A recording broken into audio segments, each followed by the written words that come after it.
Xuyên không Trung Hoa kính chào quý vị.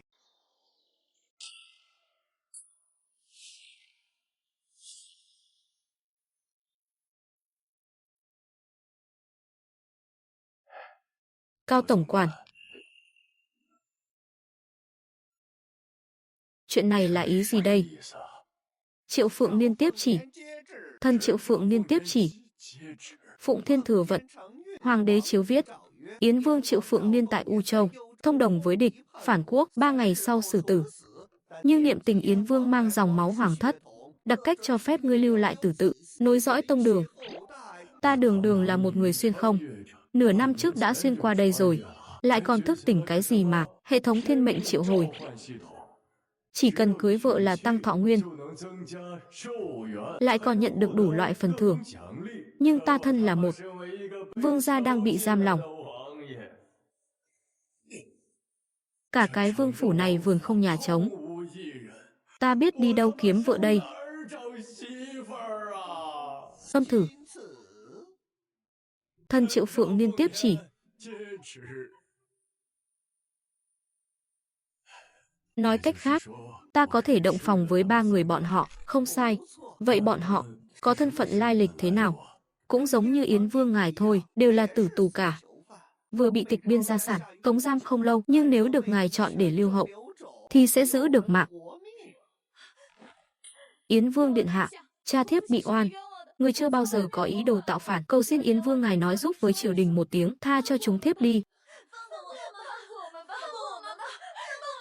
Cái tên vương gia xui xẻo là ta đây, con ốc không mang nổi mình ốc nữa là Yến Vương điện hạ, mau chóng chọn một người đi. Trong việc truyền thừa hương hỏa, 3 ngày sau là phải ra pháp trường rồi. Phu nhận cả 3 nàng, sẽ nhận được phần thưởng hệ thống. Ta vừa có thể tự bảo vệ mình, lại vừa cứu được bọn họ, nhất cử lưỡng tiện. Cao tổng quản này, 3 cô nương này, ta lấy hết. Ấy, Yến Vương điện hạ, thế này không hợp quy củ đâu.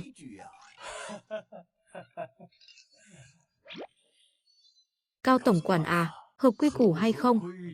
Chẳng phải do ngài quyết định sao? Dù sao thì 3 ngày sau, hắn cũng bị xử tử rồi. 3 người thì 3 người vậy, sao cũng được. 3 người các ngươi, ai có thể giúp Yến Vương điện hạ lưu lại cốt nhục mới được sống sót. Nhưng nếu xong việc mà không mang thai, thì vẫn bị xử tử như thường. Yến Vương điện hạ, 3 ngày này, ngài cứ từ từ mà tận hưởng đi. Chết dưới hoa mẫu đơn, làm ma cũng phong lưu. Hồi cung đi nhậu, cung tiễn công công đi nhậu. 3 vị nương tử, thời gian không đợi người. Đừng trách vi phu sỗ sàng nhé, 3 nàng. Ai sẽ cùng ta động phòng trước đây? Dung Dung tuổi còn nhỏ nhất, lần đầu tiên là dễ thụ thai nhất, cơ hội sống sót này, nhường cho Dung Dung đi. Thiếp và nhị muội lần lượt sinh con nối dõi cho Yến Vương ngài. Được, tỷ tỷ, muội chưa có kinh nghiệm. Nghe nói lần đầu sẽ đau lắm. 3 người chúng ta đều là những cô nương chưa xuất giá, ai cũng chưa có kinh nghiệm cả. Còn mong Yến Vương thương xót 3 tỷ muội chúng thiếp. Đều vẫn là lần đầu tiên. Vậy thì phần thưởng chắc chắn sẽ hậu hĩnh hơn rồi. 3 vị nương tử, mau mau đứng dậy. Yên tâm đi, vi phu sẽ cố gắng hết sức. Các nàng đều sẽ không phải chết. Vi phu sẽ khiến các nàng đều mang cốt nhục của ta. Đa tạ Yến Vương thương xót. Vậy là nàng đi. Yên tâm đi.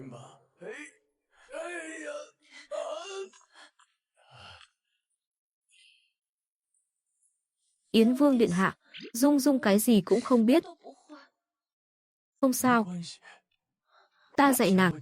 Bổn vương, cái gì cũng biết.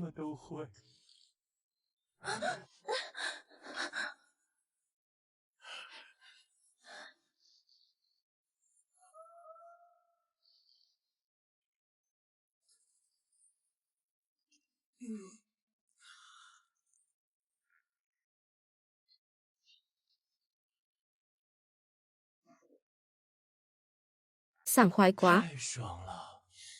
Chúc mừng ký chủ. Thọ nguyên cộng 10, tích phân cộng 1000, phần thưởng thêm một bộ dáng long thập bát trưởng. Thật sự trẻ lại rồi. Đây là, ta có võ công rồi. Yến Vương điện hạ, mặt của ngài hình như trẻ ra rồi. Nếm được hương vị tươi mới trốn nhân gian, tăng thêm 5 năm thọ nguyên tốt lành. Ta có thể trẻ lại, cũng là nhờ nương tử cả đấy. Lại đây. Yến Vương vẫn rất dịu dàng. Nếu ta và các tỷ tỷ đều không bị Yến Vương xử trảm, có thể cùng nhau sống tiếp thì tốt biết bao. Sau này ấy à, không cần gọi ta là Yến Vương, gọi ta là phu quân là được. Vâng. Phu quân. Nàng đó, nghỉ ngơi ở đây trước đi, ta ra ngoài một lát. Vâng.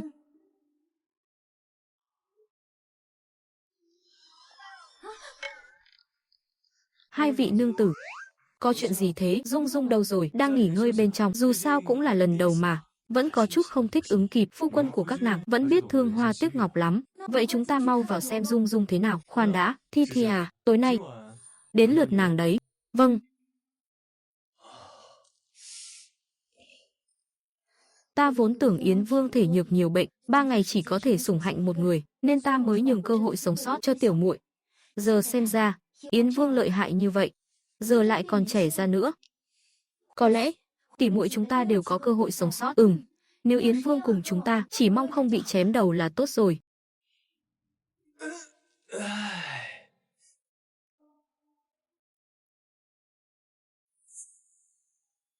Kháng Long hữu hối. Lợi hại quá đi. Hàng Long trưởng quả nhiên danh bất hư truyền, nhưng bên ngoài vương phủ canh phòng cẩn mật lắm. E là có đến cả ngàn binh lính. Muốn trốn ra ngoài ấy à, e là khó như lên trời. Chi bằng cứ nghỉ ngơi dưỡng sức trước đã. Có được phối ngẫu, xem hệ thống thưởng cho cái gì nào.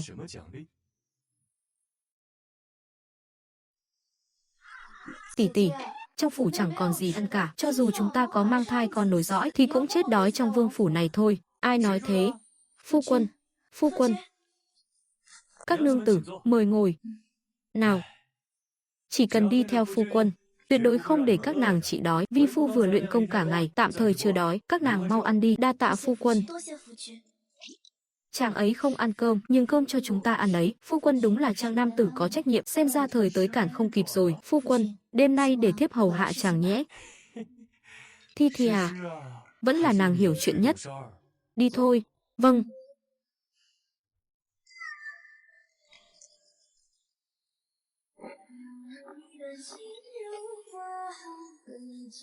Phu quân, đây cũng là lần đầu của Thi Thi, mong phu quân thương xót. Yên tâm, phu quân sẽ hết lòng thương, hết dạ yêu chiều.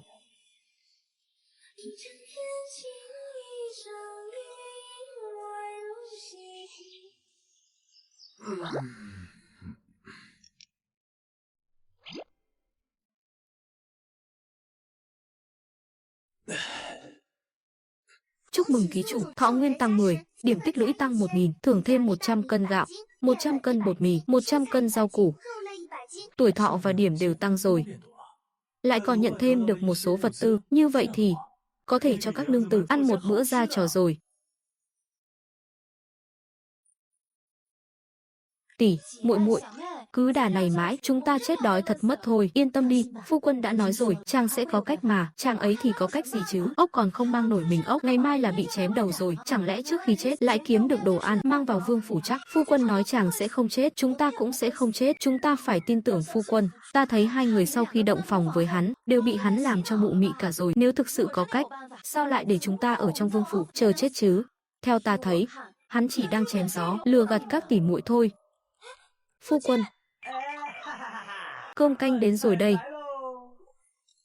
Mời các nương tử an tọa. Phu quân, những thứ này là, ta đã nói rồi, đi theo ta ấy mà, chắc chắn sẽ không để các nàng đói bụng đâu. Có gà quay, còn có cả chân giò nữa.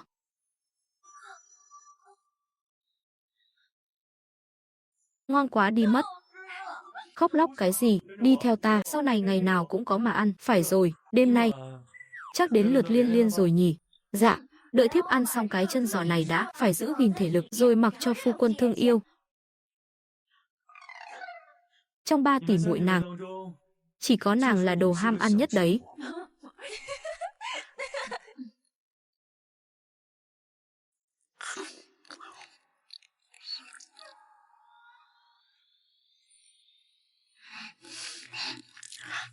Đồ ham ăn. Đừng căng thẳng, vi phu bắt đầu đây.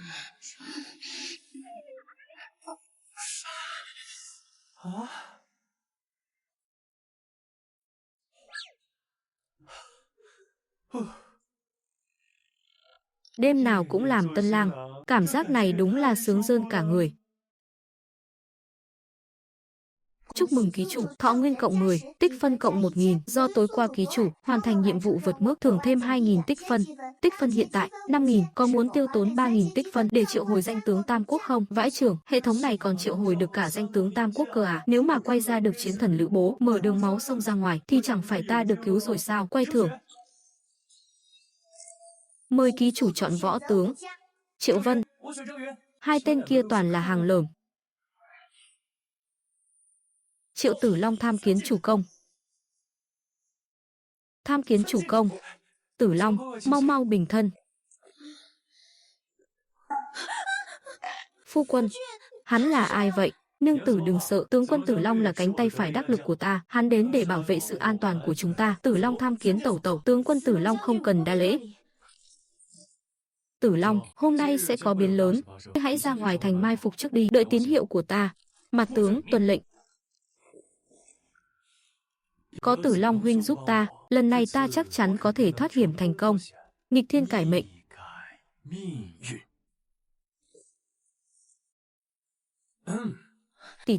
Tỷ nói xem, liệu hôm nay phu quân có thể sống sót không? Hãy tin tưởng phu quân đi. Tỷ luôn cảm thấy chàng ấy rất khác so với 3 ngày trước, đâu chỉ là 3 ngày trước mà là mỗi ngày một khác ấy chứ. Các muội nói xem, có phải phu quân đã học được loại tiên thuật nào đó rồi không? Ngày càng trẻ ra á. Thế thì điêu quá. Nhưng mà phu quân bây giờ làm được rồi đấy thầy. Tổng quản, các người đến đúng giờ thật đấy, trận thế này cũng lớn thật đấy.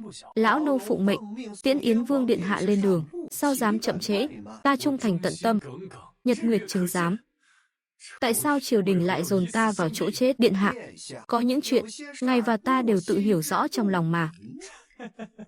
Vậy nếu như 3 vị nương tử này không mang trong mình giọt máu của ta thì nhiệm vụ của ngươi chẳng phải chưa hoàn thành sao? Đây là hoàng ân hạo đãng, cho ngươi một cơ hội.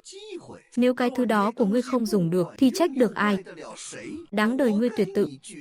Ba con gái tội thần này, nếu không mang long thai của Yến Vương cũng phải chém đầu. Triệu Phượng Niên ta thì có tội tình gì? Thái tử hãm hại bổn vương, giam cầm bổn vương tại U Châu. Các ngươi không những không đem chuyện này báo phụ hoàng, mà còn trợ trụ vi ngược. Một lũ chó săn của thái tử.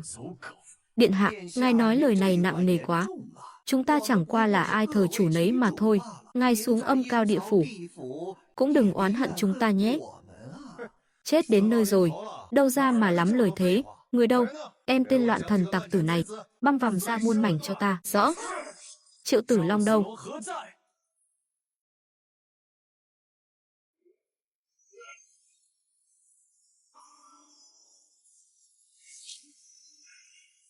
Chủ công, Tử Long ở đây. Tử Long, lũ sau mọt triều đình này muốn hại bổn vương, mau chóng giết sạch. Tử Long, lĩnh mệnh. Ở đâu ra tên phản tặc này, lên cho ta.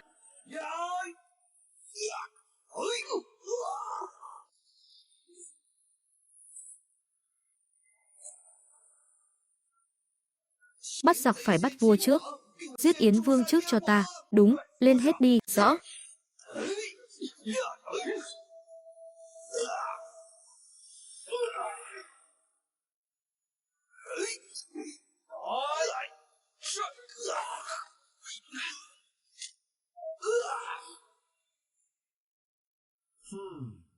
Phế vật, phế vật. Các ngươi đều là lũ phế vật, đứng dậy cho ta, tất cả cùng xông lên. Cho các ngươi nếm thử Hàng Long thập bát trưởng của ta, Kháng Long hữu hối.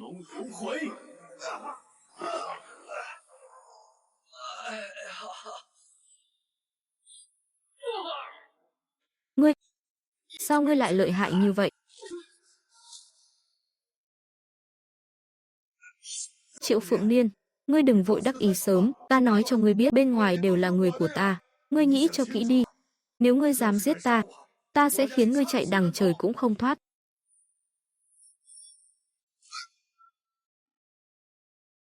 Từ nay về sau, mệnh ta do ta, không do trời.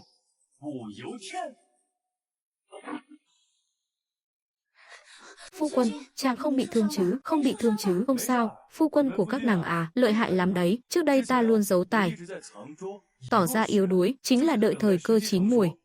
Nay thời cơ đã đến, ta không cần phải khúm núm chịu nhục nữa. Ta muốn chiêu binh mãi mã, tự lập làm vương. Sau này đem quân đạp bằng hoàng thành, thanh trừng gian thần. Phu quân lợi hại quá đi. Chủ công, tiếp theo chúng ta nên làm thế nào? Tử Long, ta ra lệnh cho ngươi đi thu biên phủ thứ sử, đem những kẻ ở phủ thứ sử nguyện ý nghe lệnh ta, kéo về xung quân, ngay tại U Châu này chiêu binh mãi mã, mở rộng thế lực. Mặt tướng lĩnh mệnh. Các vị nương tử, đợi ta thu phục U Châu, ta sẽ bù đắp cho các nàng một hôn lễ thật linh đình.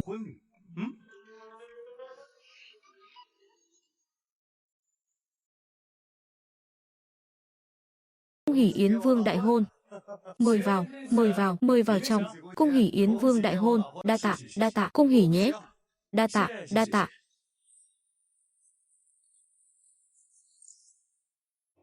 Khởi bẩm chủ công, người của phủ thứ sử đã được biên chế toàn bộ vào quân đội. Tổng cộng chiêu mộ được bao nhiêu binh mã? 3.000. 3.000. Tốt lắm. Cuối cùng ta cũng có thế lực nòng cốt của riêng mình rồi. Tốt lắm Tử Long, ngươi lui xuống trước đi. Tuân lệnh. Cung hỉ Yến Vương. Đa tạ. Đắc tội với đương kim thái tử mà còn muốn sống sung sướng sao? Để xem vị Yến Vương này còn sống được bao lâu. Theo ta thấy, giỏi lắm là được vài ngày nữa là sẽ bị binh mã triều đình tiêu diệt thôi. Phu thê giao bái. Tốt. Cung hỉ. Khởi.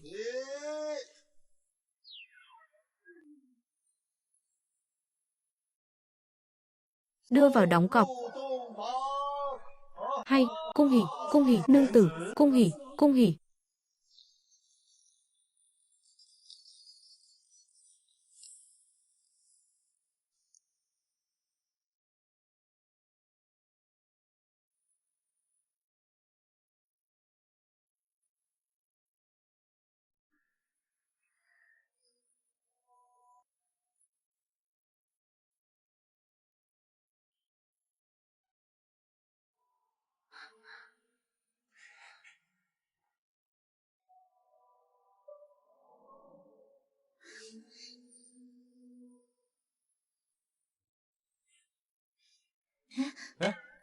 Hai vị nương tử, sao lại định bỏ đi thế? Phu quân, theo thứ tự thì hôm nay đến lượt Dung Dung muội muội rồi. Ta cùng lúc cưới cả ba nàng thì đương nhiên phải cùng nhau động phòng rồi. Phu quân, không được đâu, coi chừng hại sức khỏe đó. Phu quân của các nàng khỏe như vâm ấy chứ?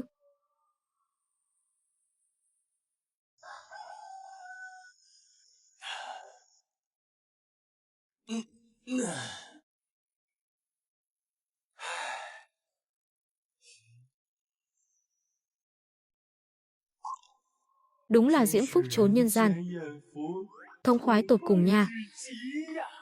Chúc mừng ký chủ nhận được phần thưởng thêm. Quân lương 1.000 cân. Triệu Phượng Niên 45 tuổi, tuổi thọ 30 năm, kỹ năng Giáng Long thập bát trưởng, điểm tích lũy 2.000 điểm. Kho vật tư gạo tẻ 80 cân, thịt 75 cân. Quân lương 1.000 cân. Triệu hồi danh tướng Triệu Tử Long.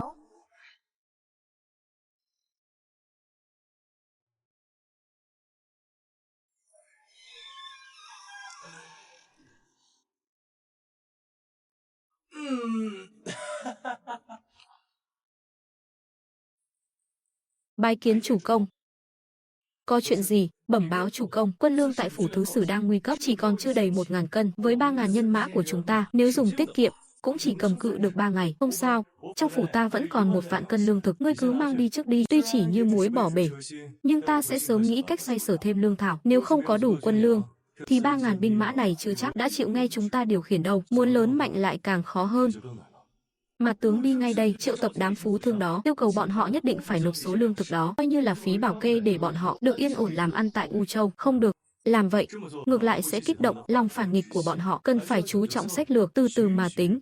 Rõ. Khởi bẩm Yến Vương đại nhân, Chu viên ngoại cầu kiến. Chu viên ngoại? Chẳng lẽ là U Châu thủ phú Chu Phú Quý? Chính là ông ta. Tốt, ta qua đó ngay. Cũng không biết lần này ông ta đến đây là vì chuyện gì. Chu viên ngoại cầu kiến, tại sao chủ công lại buồn bực không vui? Lão Chu viên ngoại này nổi tiếng là một con cáo già, giỏi tính toán nhất. Thế lực ở U Châu cực lớn, e rằng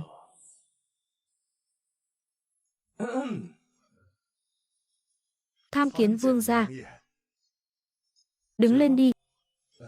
Là ai đến tận cửa muốn gặp bổn vương thế? Chu phú quý của Chu gia U Châu dẫn theo con gái Thái Vi bái kiến Yến Vương điện hạ. Không biết hai vị đến phủ của ta là có việc gì? Chúng ta, bẩm Yến Vương, chúng ta đến để cầu thân. Cầu thân? Không sai. Tiểu nữ muốn gả cho Yến Vương điện hạ. Gả cho ta? Chẳng lẽ là muốn liên hôn, coi trọng tiền đồ của Yến Vương ta sao? Có điều, tiểu nữ coi trọng điện hạ, không biết điện hạ có nguyện ý cưới tiểu nữ không? Yểu điệu thục nữ, quân tử hảo cầu. Chu cô nương xinh đẹp động lòng người, ta đương nhiên nguyện ý cưới. Có điều, tiền lương trong phủ của ta đã không còn đủ nữa rồi, phải nuôi sống 3.000 binh sĩ, chi phí chiêu binh mãi mã vô cùng lớn nha. Đã giật gấu vá vai, túng thiếu lắm rồi. Chu gia ta nguyện dâng 10 vạn cân quân lương làm của hồi môn. 10 vạn cân à? Con gái, không chỉ có vậy, Chu phủ còn sẽ bỏ ra 5 vạn lượng bạc trắng. Hả? Nhưng mà điện hạ nhất định phải minh môi chính thú, cưới hỏi đàng hoàng. 5 vạn lượng. Lúc trước đâu có nói những thứ này. Điện hạ cảm thấy thành ý của Chu gia đã đủ chưa? Cuộc hôn nhân này tính ra cũng hời thật. Hơn nữa vị trí chính thê quả thực cần có bối cảnh nhất định mới có thể khiến người khác phục. Chu gia ở trong thành U Châu cũng coi như là hào phú hương thân rồi. Nghe nói Chu Thiên Kim này thông minh lanh lợi, lại rất có tài học, kể ra cũng rất hợp làm chính thất. Còn về phần Thi Thi và mấy nàng ấy, ta vẫn sẽ tiếp tục đối tốt với họ, tuyệt đối không phụ lòng. Ta nguyện ý. Vậy điện hạ định khi nào thành thân? Ngay tối nay, càng nhanh càng tốt. Tên Yến Vương này điên rồi sao? Tối qua vừa mới thành thân, tối nay lại động phòng nữa à? Chỉ là sự điên cuồng trước lúc chết mà thôi. Nhất bái thiên địa.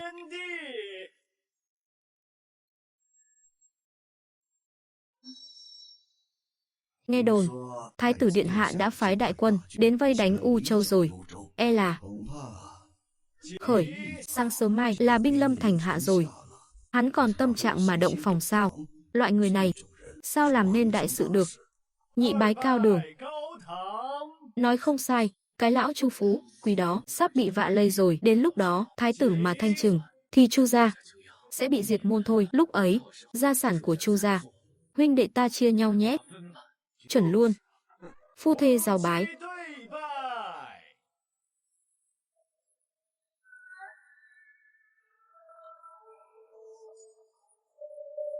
Khởi. Lễ thành. 12 vị tân nhân vào đóng cọc. Tốt lắm, chúc mừng, chúc mừng.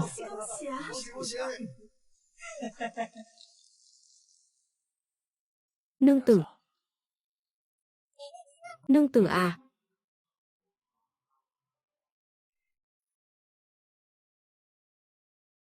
Nương tử ơi, nàng đẹp quá. Phu quân.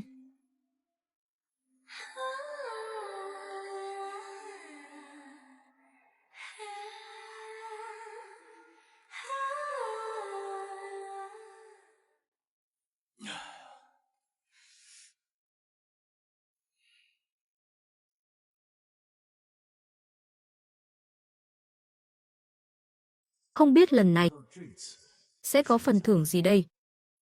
Hệ thống, chúc mừng ký chủ. Thọ nguyên cộng 10, điểm tích lũy cộng 3.000, nhận thêm phần thưởng, một chiếc áo chống đạn. Đây đúng là bảo bối nha, không ngờ còn kích hoạt được bạo kích. Số điểm hiện tại còn lại 5.000 điểm. Ký chủ có muốn tiêu 5.000 điểm để triệu hồi danh tướng Tam Quốc không? 5.000 điểm một lần quay sao? Sao lại tăng giá rồi? Xem ra mỗi lần triệu hồi độ khó sẽ tăng lên, nhưng giờ đang là lúc dùng người. Thêm một người là thêm một phần sức mạnh. Triệu hồi. Lữ bố.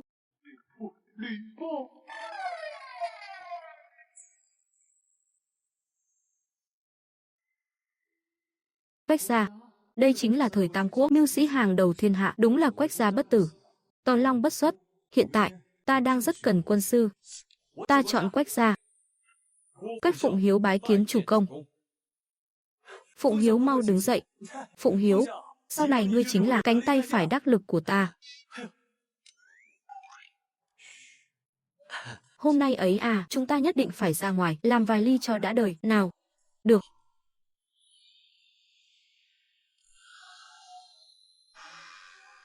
Đi thôi. Không biết quân sư có diệu kế gì không? Mặt tướng thấy. Chủ công, xảy ra chuyện lớn rồi. Vị này là... À, Tử Long, để ta giới thiệu với ngươi một chút. Vị này là quân sư mới đến của chúng ta, Tuách Phụng Hiếu. Đúng rồi Tử Long, ngươi vừa nói có chuyện lớn xảy ra. Rốt cuộc là chuyện gì? Bên ngoài thành U Châu xuất hiện rất nhiều quan binh. Hình như là triều đình phái binh đến vây quét chúng ta. Triều đình quả nhiên đã phái quân đến vây quét chúng ta rồi. Nếu thái tử và phụ hoàng đã ép ta đến bước đường cùng, vậy thì chúng ta phản thôi. Cái triều đình này, Thanh Quân Trác, Tử Long, Phụng Hiếu nghe lệnh. Mặt tướng có mặt. Ta ra lệnh cho hai ngươi tử thủ thành trì, chống lại đại quân triều đình. Tuân lệnh.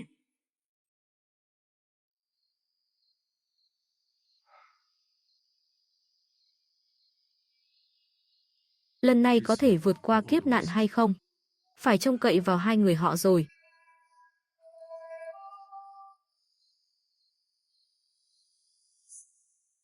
Những người bạn ở trên kia, xuống đây đi.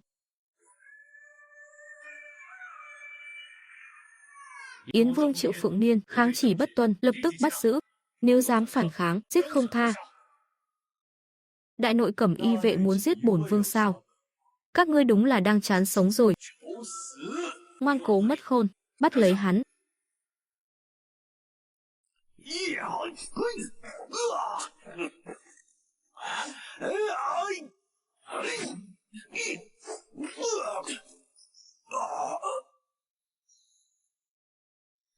Cẩm Y vệ tứ thánh các ngươi cũng chỉ đến thế mà thôi. Người đời đều nói Yến Vương thể nhược đa bệnh, xem ra ngươi làm vậy chỉ để che mắt thiên hạ mà thôi. Bạch Hổ, Chu Tước, Huyền Vũ lập trận.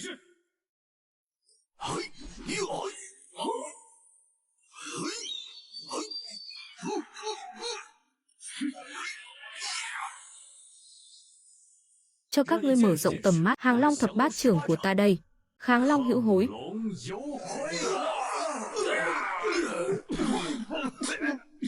Không thể nào. Cẩm Y vệ tứ sứ chúng ta thiên hạ vô địch, sao có thể bại được chứ? Đó là vì các ngươi chưa đụng phải bổn vương thôi. Triệu Phượng Niên, ngươi đừng vội đắc ý. Ngươi đắc tội với thái tử, ngươi tưởng mình còn đường sống sao? Vậy thì ta sẽ cho các ngươi xuống suối vàng trước.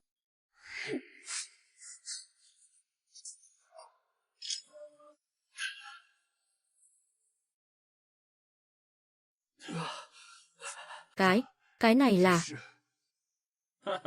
Triệu Phượng Niên, ngươi tưởng Cẩm Y vệ chúng ta chỉ có chút thực lực ngoài mặt này sao? Sai quá sai rồi. Nói thật cho ngươi biết, Cẩm Y vệ chúng ta còn chuyên môn đào tạo ám vệ phụ trách ám sát, võ công cao cường, giết người vô hình, phòng không thể phòng. Còn ngươi, và ngươi cũng sẽ trở thành vong hồn dưới đao của ám vệ, để giết ta. Thái tử lại dám động đến cả ám vệ. Hắn đúng là coi trọng ta thật đấy.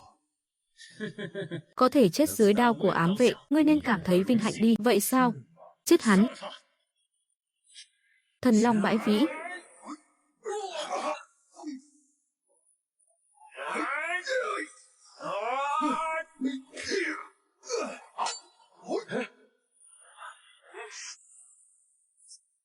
Không thể nào. Sao ngươi có thể không bị thương?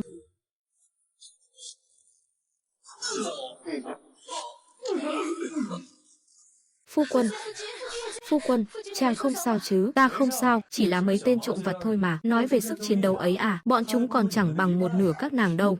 Nếu không có cái áo giáp chống đạn này thì đúng là nguy hiểm thật. Đi thôi.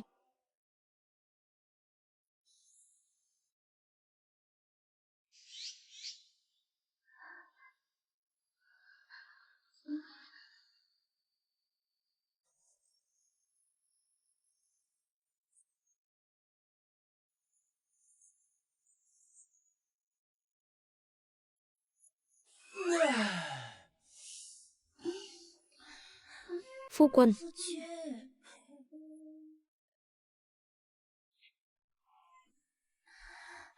Phu quân, Sau này không được giữa ban ngày ban mặt làm chuyện này nữa đâu đấy, nhỡ bị người ta nghe thấy thì làm sao? Chúng ta là phu thê hợp pháp mà, sợ cái gì chứ?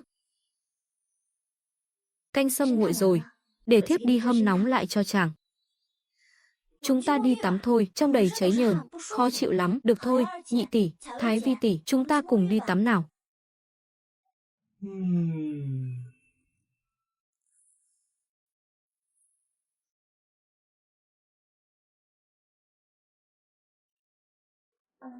Cũng không biết có phần thưởng gì không đây. Hệ thống, chúc mừng ký chủ đã hoàn thành một chiến tích lớn, thưởng 10.000 điểm tích phân và mở khóa chức năng đổi đồ trong thương thành. Một lần đã cho tới 10.000 điểm. Sau này ta phải chăm chỉ hoàn thành nhiều chiến tích vĩ đại hơn mới được. Ký chủ có muốn đổi vật phẩm không? Đổi. Giờ ta không thiếu lương thực.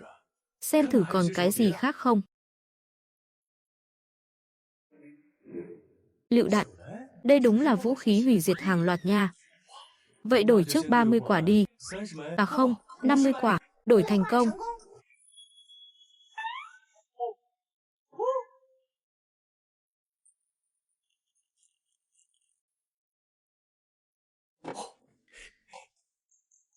Chủ công, xảy ra chuyện lớn rồi.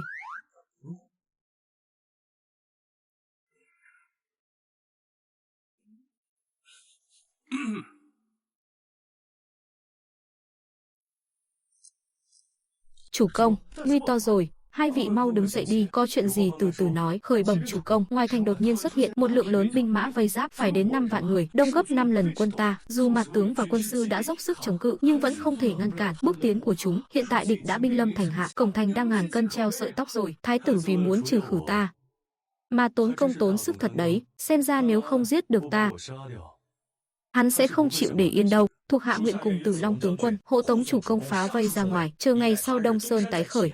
Quân sư nắm chắc mấy phần? 7 phần. Vậy cơ hội để quân sư và Tử Long có thể toàn mạng rút lui là bao nhiêu?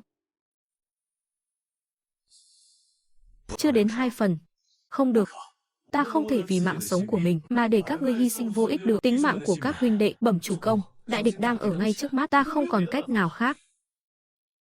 Đã là thái tử, nghĩ ta dễ bắt nạt sao? Vậy thì ta sẽ khiến hắn đi mà không có về. Đây là... Chẳng lẽ chủ công đã có kế sách phá địch? Đó là đương nhiên.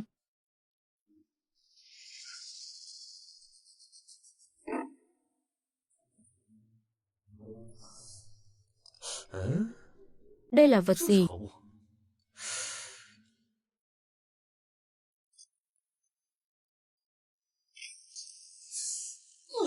Cái này à?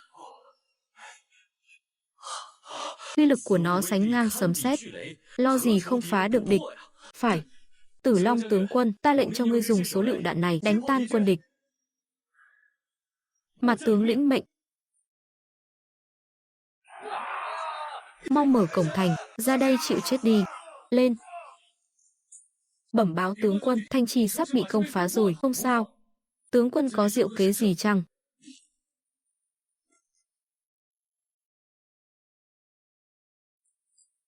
Đây là lựu đạn, là thần khí phá địch mà Yến Vương đại nhân ban cho chúng ta. Thần khí phá địch. Mọi người chia nhau đi, cùng ném xuống dưới để diệt địch.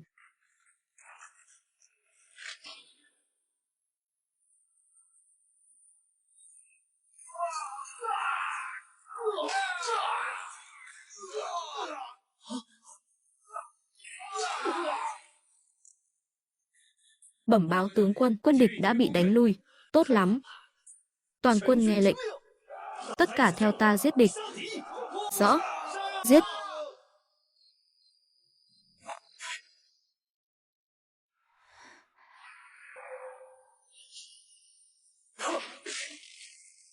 Phu quân lợi hại quá đi.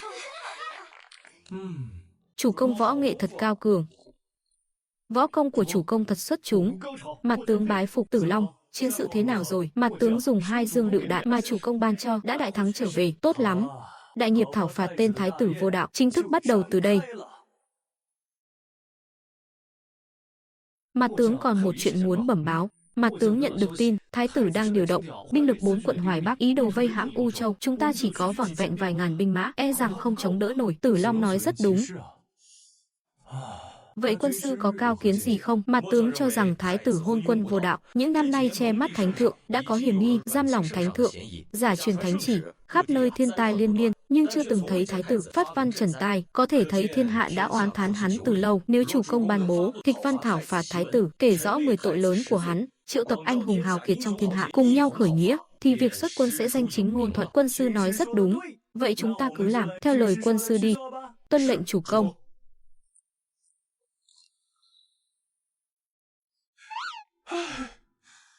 Không chịu nổi nữa, không chịu nổi nữa rồi. Xem chàng sau này còn dám mạnh miệng nữa không?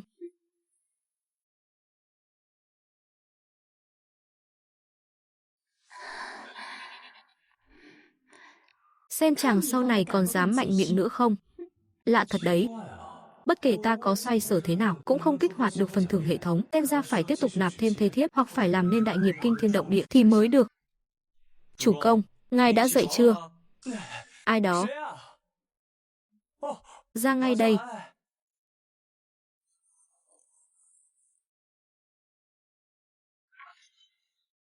Chủ công, quân sư à, việc quân bị chủ tính đến đâu rồi? Hiện tại đã chiêu mộ được 3 vạn binh mã rồi. 3 vạn, khá lắm, cũng nhiều đấy chứ. Vậy xem ra, cho dù thái tử phái 10 vạn đại quân đến công thành, chúng ta cũng có thể thủ vững. Chủ công nói thì là vậy. Nhưng quân lương của chúng ta đang nguy cấp, hiện tại chỉ có thể duy trì được 5 ngày nữa thôi. 5 ngày. 5 ngày. Ý ngươi là đội của thái tử còn chưa đánh tới nơi thì người của chúng ta đã lăn ra chết đói cả rồi sao? Có khả năng đó ạ. Cho nên chúng ta phải mau chóng chuẩn bị quân lương thực cho 3 vạn người, không phải là con số nhỏ đâu. Cho dù cha của Thái Vi có gia tài bạc vạn cũng không chịu nổi sự tiêu hao này, thì đành dùng điểm tích lũy đổi trước một ít vậy. 5 ngày. Ý ngươi là quân đội của thái tử còn chưa đánh tới nơi thì người của chúng ta đã lăn ra chết đói cả rồi sao? Có khả năng đó ạ. Cho nên chúng ta phải mau chóng chuẩn bị quân lương thực cho 3 vạn người, không phải là con số nhỏ đâu. Cho dù cha của Thái Vi có gia tài bạc vạn cũng không chịu nổi sự tiêu hao này, chỉ đành dùng điểm tích lũy đổi trước một ít vậy. Hệ thống đổi lương thực. Xin hỏi túc chủ muốn đổi bao nhiêu lương thực? Đổi 20 vạn cân, đổi thành công. Túc chủ tiêu hao 2.000 điểm, điểm còn lại là 3.000. 20 vạn cân lương thực cũng chỉ đủ cho 3 vạn binh mã ăn trong 10 ngày. Không sao, tạm thời không cần lo lắng. Cha của Thái Vi vừa mới gửi tới 20 vạn cân quân lương đang để ở kho phía sau vương phủ. Quân sư cứ cho người đến lấy trước đi, số còn lại ta sẽ nghĩ cách sau. Ồ đúng rồi chủ công, nếu 15 ngày nữa chúng ta vẫn không có lương thực thì chúng ta có thể phái thương đội ra khỏi thành mua lương thực. Thương đội trong thành U Châu tạm thời không nghe ta chỉ huy, chỉ dựa vào cha của Thái Vi, một nhà đi mua lương thực e là cũng lực bất tòng tâm, không đủ dùng. Nhưng nếu đi thu mua lương thực ở vùng quê, thứ nhất là nhu cầu tiền bạc rất lớn, thứ hai là đợi binh mã của thái tử vừa đến, sau khi vây thành, lương thực cũng chẳng vận chuyển vào được nữa. Không sao, quân sư không cần lo lắng, cứ giao cho ta đi, thuộc hạ đã rõ. Tử Long, có chuyện gì mà hốt hoảng thế? Khởi bẩm chủ công, thẩm thứ sử của Thanh Châu dẫn theo 2 vạn binh mã đến xin quy thuận. Thẩm thứ sử Thanh Châu đến quy thuận, đúng là tin vui động trời mà. Trước đây những kẻ đến theo chúng ta đều chỉ là đám tàn binh bại tướng. Việc thẩm thứ sử Thanh Châu quy thuận chắc chắn đã mở ra tiền lệ cho các chư hầu khác đến quy phục. Chủ công, thẩm thứ sử Thanh Châu quy thuận quả thực là một cơ hội, nhưng mà tướng nghe nói quân lương của thẩm thứ sử Thanh Châu đang nguy cấp, e rằng lần này đến cũng là vì quân lương mà thôi. Vậy đến lúc đó chúng ta phải nuôi sống trọn vẹn 5 vạn binh mã đấy. Tử Long, thẩm thứ sử Thanh Châu có mang theo lương thực không? Dạ không mang theo, nhưng mà ông ta hình như muốn dẫn con gái đến gả cho chủ công. Thẩm thứ sử Thanh Châu muốn gả con gái cho ta sao? Chuyện này e là không thích hợp lắm đâu nhỉ. Tuy nói rằng việc thẩm thứ sử Thanh Châu quy thuận có thể làm lớn mạnh binh lực U Châu của chúng ta, hơn nữa còn có thể mở ra tiền lệ cho các chư hầu quy phục, nhưng mà ta dù sao cũng đã có 4 vị nương tử xinh đẹp rồi. Chuyện này e là không thể, không hay cho lắm. Phu quân, chàng thân là vương gia cao quý, vì Giang Sơn xã tắc, cưới thêm thê thiếp là chuyện thiên kinh địa nghĩa, 4 tỷ muội thiếp đều sẽ đồng ý. Nhưng nữ tử vào cửa sau phải nhận chúng thiếp làm tỷ tỷ, đều phải xếp sau 4 người chúng thiếp, có lý.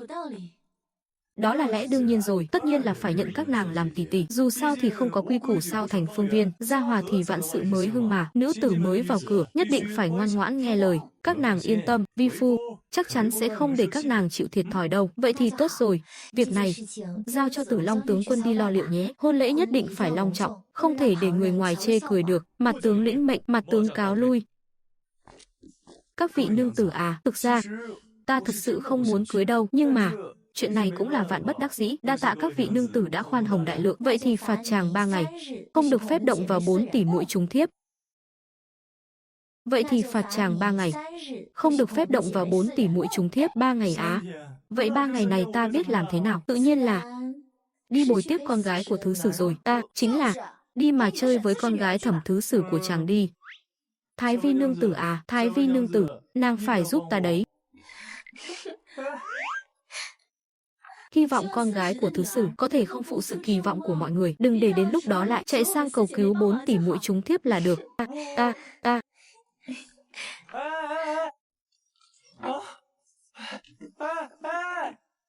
Nhất bái thiên địa. Ta nghe nói à, vị Thẩm cô nương này không chỉ sinh ra với dung mạo trầm ngư lạc nhạn mà còn là con gái của Thanh Châu Thẩm thứ sử. Yến Vương thật là có phúc khí nha, chứ còn gì nữa. Có Thẩm thứ sử của Thanh Châu về đầu quân, thực lực của Yến Vương sẽ lớn mạnh hơn nhiều, không chừng thật sự có thể chống lại triều đình đấy. Đại quân triều đình sắp đánh tới nơi rồi, Yến Vương còn có tâm trạng cưới vợ nạp thiếp, căn bản là không hề để tâm đến sự sống chết của bá tánh trong thành. Điên rồi, đúng là điên thật rồi. Ngươi nói sai rồi, Yến Vương của chúng ta là vì muốn lôi kéo Thẩm thứ sử nên mới vạn bất đắc dĩ kết hôn với con gái của ông ấy thôi.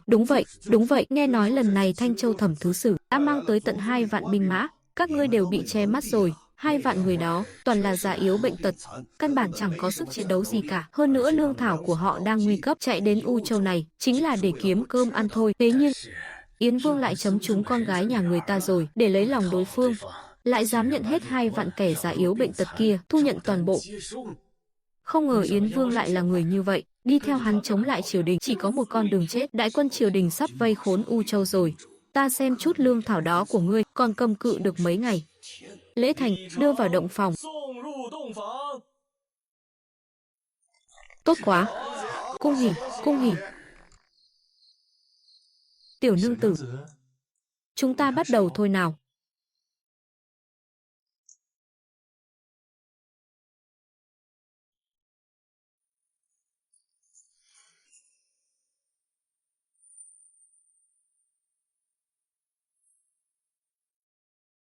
Nàng cũng quá xinh đẹp rồi, ai còn là thiên sinh mỹ cốt nữa, người thường đúng là không có phúc hưởng thụ mà. Cũng may nhờ hệ thống cường hóa cơ thể, ta mới có thể ung dung tự tại, dư sức ứng phó. Đêm nay sau khi động phòng, chắc chắn sẽ có phần thưởng tích điểm cộng thêm. Nghe đồn võ công của Yến Vương rất cao, thân thể cường tráng, không biết có chịu nổi không đây. Cốt cách quyến rũ bẩm sinh của thiếp thơm quá đi. Phu quân, thiếp bắt đầu đây.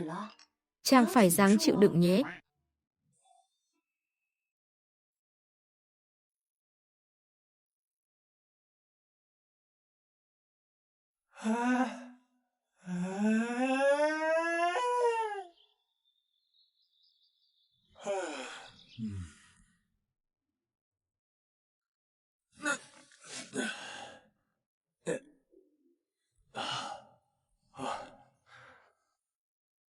Ái chà.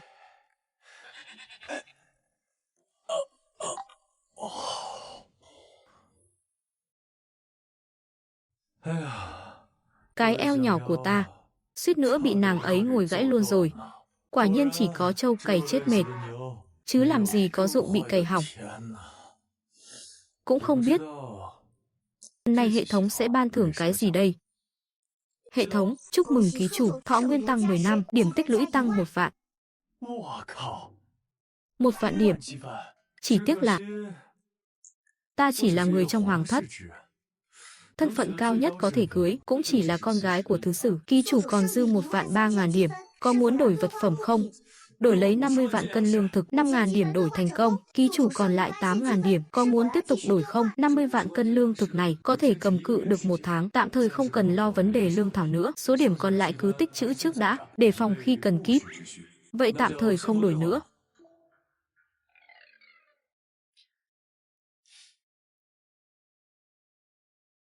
Phu quân. Hửm, thiếp vẫn muốn nữa.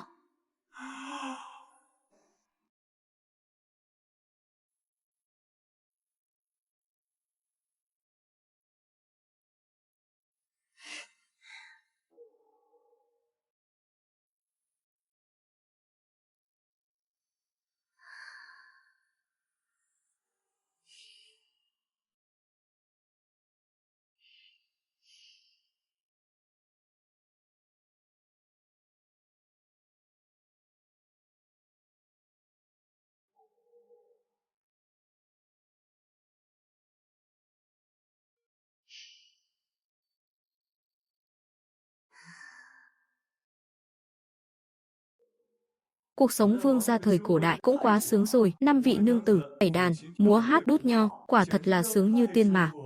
Hèn gì quân vương thời xưa, chẳng ai muốn lên chiều sớm.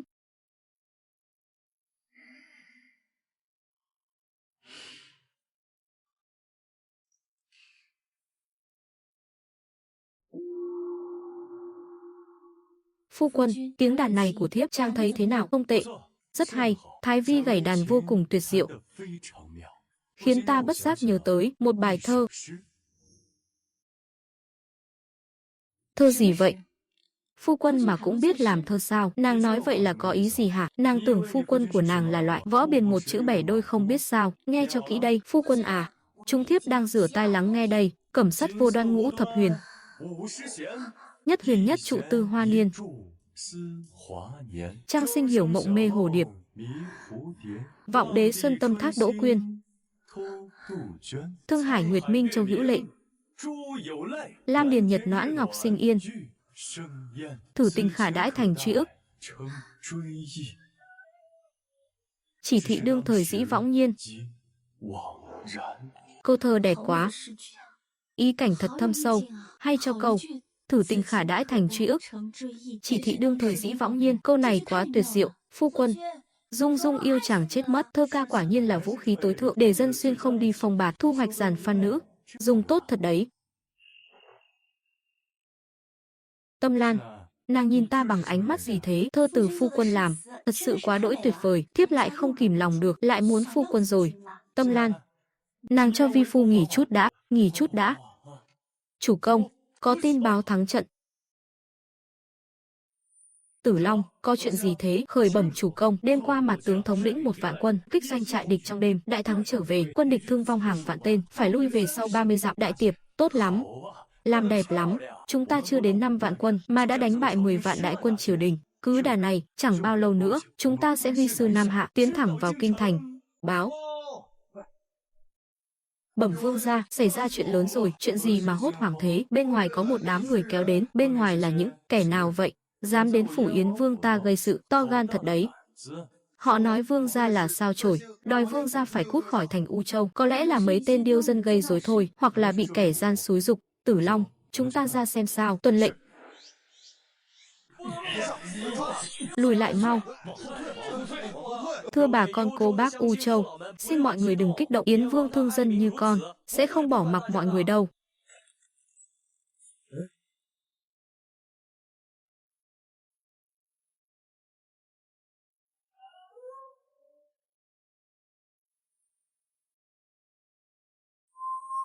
Quân sư, chuyện này là thế nào? Hồi bẩm chủ công, năm nay thành U Châu hạn hán nghiêm trọng, mùa màng mất trắng, bá tánh cơm không đủ no, phải lưu lạc khắp nơi. Thành U Châu cũng đã tràn ngập vô số nạn dân. Hơn nữa trong dân gian có lời đồn nói rằng chủ công ngài bất trung với triều đình, mạo phạm thượng thiên, nên mới dẫn đến nạn hạn hán ở thành U Châu. Vì vậy một số nạn dân nghe lời xúi giục đã kéo đến đây gây chuyện. Nếu xử lý không khéo, rất dễ gây ra bạo loạn. Ăn nói hàm hồ. Chủ công rõ ràng là bị người ta hãm hại, bất đắc dĩ mới phải đối đầu với triều đình. Hơn nữa, chủ công thương dân như con, sao có thể chọc giận trời cao được? Bá tánh đều là những người chất phác lương thiện, chắc chắn họ đã bị kẻ gian lợi dụng. Quân sư, tổng cộng có bao nhiêu người chịu thiên tai? Chắc cũng phải hơn 10 vạn người. Chỉ tính riêng lưu dân tràn vào thành U Châu đã lên tới 2 vạn rồi. Nếu xử lý không khéo, lòng dân oán thán sẽ bất lợi cho chủ công. Hắn chính là Triệu Phượng Niên, chính hắn đã chọc giận trời cao, gây ra nạn hạn hán này. Cút khỏi U Châu, cút khỏi U Châu. Triệu Phượng Niên đi chết đi. Ngươi, Tử Long. Kẻ nào ném Là ta ném đấy, ngươi phản bội triều đình, chọc giận trời cao, khiến bách tính U Châu lầm than vì hạn hán, ngươi đáng bị trừng phạt. Đúng vậy, cút khỏi U Châu. Cút khỏi U Châu, bắt hắn lại cho ta. Rõ, rõ. Buông tay ra. Thả ta ra, bà con cô bác, mọi người thấy chưa, Triệu Phượng Liên muốn giết người diệt khẩu, hắn căn bản chẳng thèm quan tâm đến sống chết của dân đen chúng ta đâu. Ngươi nói ngươi là dân tị nạn. Vậy 100 lượng bạc này ở đâu ra thế? 100 lượng ư? Hắn lấy đâu ra 100 lượng chứ? Cho dù năm nào cũng được mùa, dân đen chúng ta cũng làm gì đào đâu ra 100 lượng. Chuyện này rốt cuộc là sao? Ngươi không có quyền quản bà con cô bác, đừng để hắn lừa gạt. Hắn căn bản chẳng phải dân tị nạn bình thường gì cả, mà là tay sai do thái tử phái tới làm gián điệp chuyên đi lừa lọc, mê hoặc lòng người. Người đâu? Giải hắn xuống cho ta, tra khảo cho kỹ vào. Rõ, rõ, đi. Xem ra chúng ta đã trách nhầm Yến Vương điện hạ rồi. Chúng thảo dân chẳng quan tâm hắn có phải gián điệp hay không, chúng ta chỉ muốn sống sót thôi. Nếu không có lương thực, chúng ta sẽ chết đói mất. Ngài là Yến Vương, người cai quản U Châu, ngài phải cho chúng ta một lời giải thích. Đúng vậy, phải cho chúng ta một lời giải thích. Mở kho, phát lương thực. Chủ công, lương thực của chúng ta cũng chẳng còn nhiều nữa. Lần này thành U Châu chịu thiên tai quá nặng nề, đất đai khô cằn nước này, không thể gieo trồng ngay được, phải đợi đến sang năm mới có thể thu hoạch lúa mới. Cho dù có dốc hết toàn bộ lương thực ra thì cũng đâu có đủ. Ta không thể trơ mắt đứng nhìn bá tánh U Châu sống sờ sờ mà chết đói được. Quân sư, ngươi cứ làm theo lời ta dặn đi. Còn về chuyện lương thực, ta tự khắc có cách xoay sở. Được. Người đâu? Theo ta đi lấy lương thực. Thanh Thiên đại lão ra à?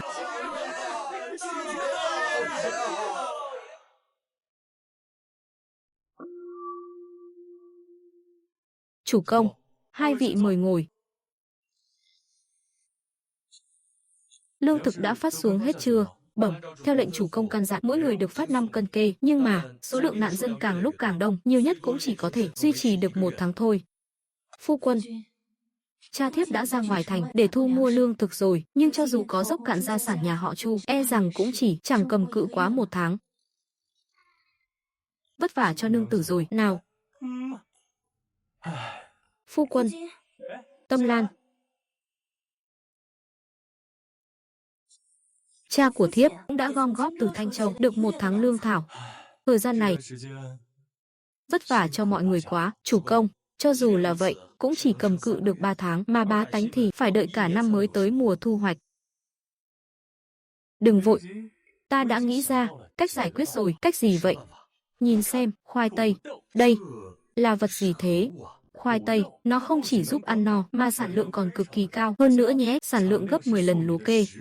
Không sợ hạn hán, bá tánh bây giờ có thể trồng ngay được rồi. Thi Thi, bưng lên đây. Vâng.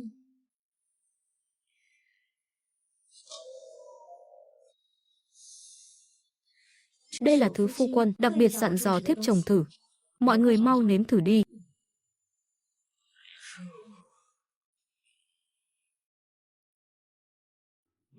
Ngon quá, quả thực có thể dùng làm lương thực. Giống này có thể chịu hạn, đã thế, 1 năm 2 vụ, thu hoạch nhanh. Cho dù là năm mất mùa hạn hán cũng có thể trồng được. Có khoai tây này rồi thì có thể giải quyết được vấn đề nạn dân ở U Châu. Bá tánh được cứu rồi. Đây chính là thứ ta đã tốn 3.000 điểm tích lũy mới đổi được bảo bối đấy. Tất nhiên là hữu dụng rồi.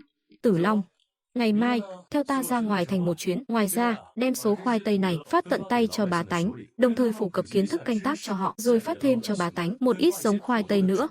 Như vậy, dù cho có gặp năm hạn hán, cũng chẳng lo chết đói nữa. Mặt tướng lĩnh mệnh.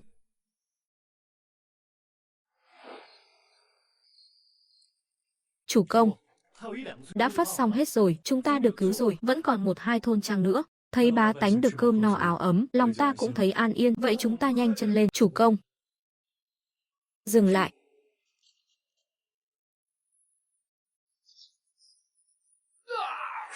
Có mai phục, chủ công cẩn thận, ngay bảo vệ khoai tây cho kỹ, để mặt tướng đối phó bọn chúng. Triệu Phượng Niên, hôm nay là ngày tàn của ngươi, muốn giết bổn vương sao? Phải xem ngươi có cái bản lĩnh đó không đã. Lên.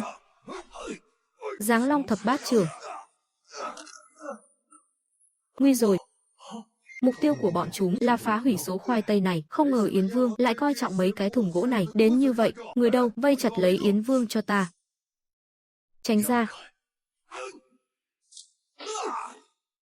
Chủ công, chạy đi đâu, đứng lại đó. Tử Long bị vây khốn rồi, ta đành phải cầu cứu hệ thống thôi, giết hắn. Hệ thống, ta muốn quay thưởng. Hệ thống, ta muốn quay thưởng. Được thôi, ký chủ tiêu hao 5.000 điểm tích lũy còn lại để tiến hành một lần quay thưởng. Mã siêu. Ta muốn ra mã siêu.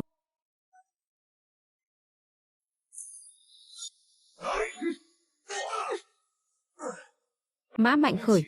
Tham kiến chủ công, sao lại lòi ra thêm một tên nữa thế này? Nhưng không sao, chỉ dựa vào sức một mình hắn mà đòi xoay chuyển càn khôn sao? Mã Mạnh Khởi nghe lệnh, phối hợp với Triệu Vân, giết sạch kẻ địch, một tên cũng không tha. Mặt tướng lĩnh mệnh.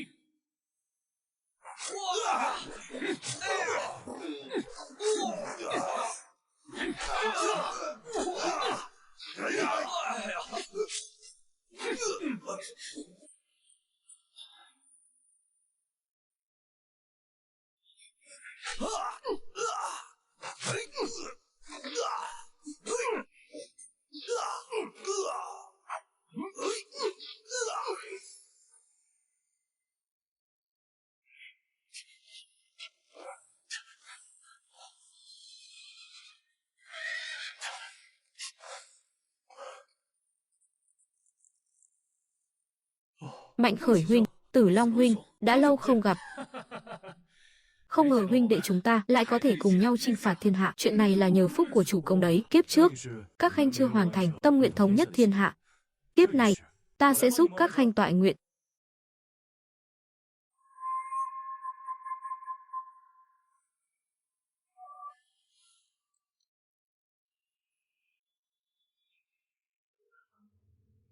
Lão gia, không thể ngờ được tên Triệu Phượng Niên này lại có thể giải quyết được cả nạn hạn hán, nhưng lần này để xem hắn xoay sở thế nào. Lão gia, vứt cái thứ này ở đâu đây? Ngươi cứ ném nó ở cổng chợ rau đi. Vài ngày sau, trong thành sẽ bùng phát ôn dịch. Chúng ta mau chóng dọn ra khỏi thành, đi đi.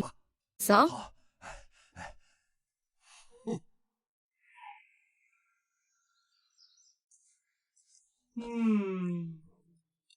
Chủ công, được mùa rồi, đại hoạch rồi. Giống khoai tây của ngài ấy thật sự quá lợi hại.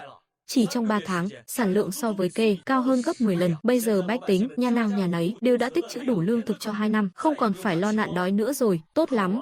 Hãy báo cho bách tính biết, khoai tây ấy mà không dễ bảo quản đâu. Nhớ là số khoai ăn không hết thì đem nghiền thành bột. Rõ. Chủ công, bên ngoài có rất nhiều bách tính kéo đến, nói là muốn cảm tạ ngài. Đi, chúng ta ra ngoài xem sao. Yến Vương điện hạ, ngài là ân nhân của chúng ta, xin hãy nhận của chúng ta một lại. Bà, con, mau đứng dậy đi.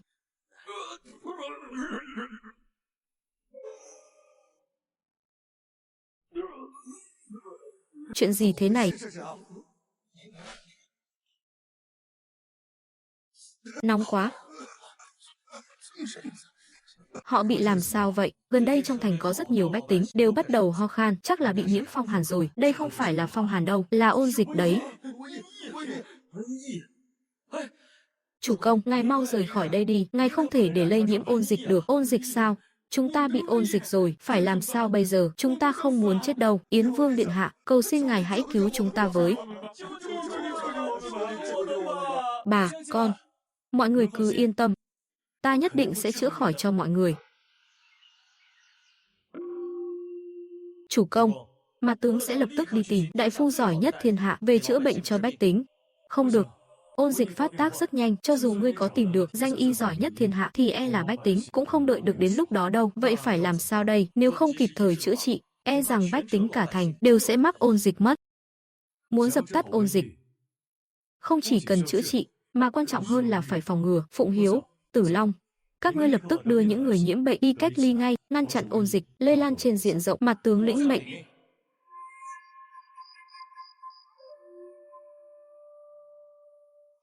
Lão Vương chết rồi, chuyện này, đây đã là người thứ 10 trong ngày hôm nay rồi, sắp đến lượt chúng ta rồi. Khu cách ly hiện giờ sao rồi? Tình hình không khả quan lắm. Lão Vương chết rồi, đây đã là người thứ 10 trong hôm nay rồi, sắp đến lượt chúng ta rồi, thả chúng ta ra. Lui lại, Tử Long. Chủ công, Hiện tại có 3.000 người đang bị cách ly, hơn nữa số người nhiễm bệnh đang ngày càng tăng lên. Nếu không sớm có biện pháp hữu hiệu, khu cách ly e rằng không chứa nổi nữa. Đến lúc đó dịch bệnh sẽ bùng phát mạnh. Việc này cứ giao cho ta, bổn vương sẽ nghĩ cách kiếm được thuốc đặc trị. Mặt tướng đã rõ.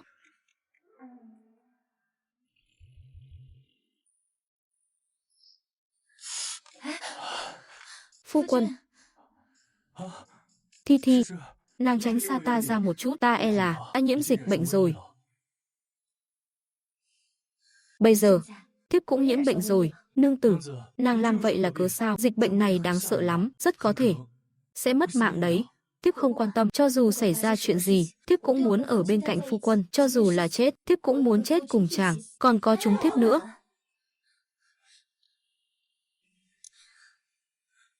Các vị nương tử, các nàng cũng không biết cái hệ thống cùi bắp này có cho phần thưởng bất ngờ nào không đây. Đã đông đủ cả rồi nhỉ. Vậy chi bằng. Phu quân, không được đâu, như vậy hại sức khỏe lắm. Yên tâm đi, cơ thể của ta ấy chỉ có càng ngày càng cường tráng thôi. Nếu phu quân thực sự có nhu cầu, thì để Liên Liên hầu hạ chàng đi. Con bé đó biết chừng mực. Một người thì sao mà đủ được.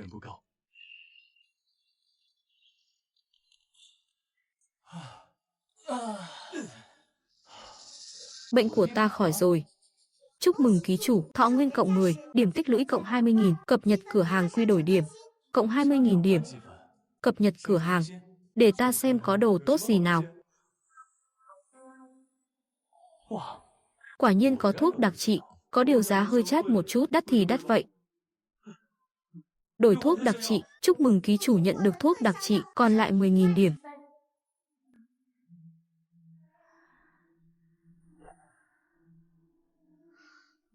Phu quân, bệnh của chàng khỏi rồi.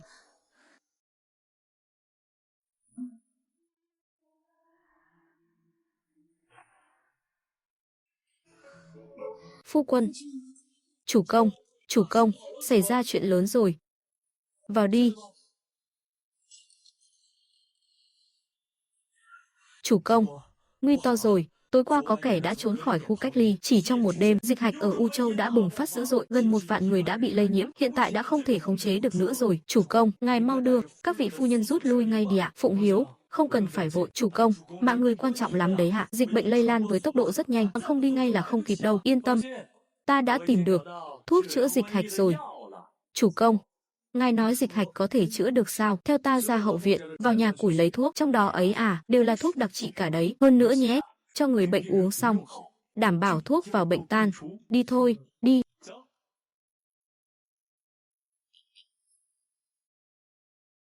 Các vị, đây là thuốc đặc trị dịch hạch, mỗi người một ống, uống xong là có hiệu quả ngay, có thể trị dứt điểm căn bệnh dịch hạch của mọi người. Phía sau xếp hàng ngay ngắn nào, nào, từng người một lên nhận nào.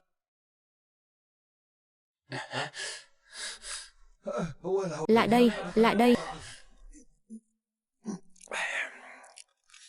Đầu hình như hết choáng thật rồi, cũng không còn buồn nôn nữa. Người ngộm có sức lại rồi này, thuốc này công hiệu thật đấy. Yến Vương đúng là đại ân nhân của chúng ta nên ủng hộ theo Yến Vương tòng quân. Đúng vậy, ủng hộ Yến Vương, gia nhập quân đội.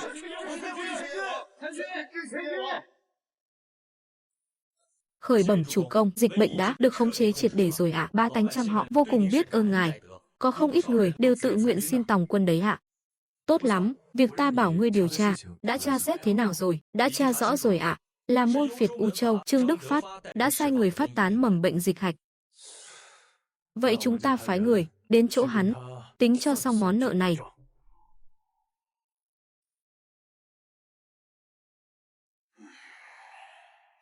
Tên Triệu Phượng Niên đáng chết, hết lần này đến lần khác phá hỏng chuyện tốt của ta. Đợi đại quân của thái tử đánh tới đây, ta sẽ cho ngươi biết tay.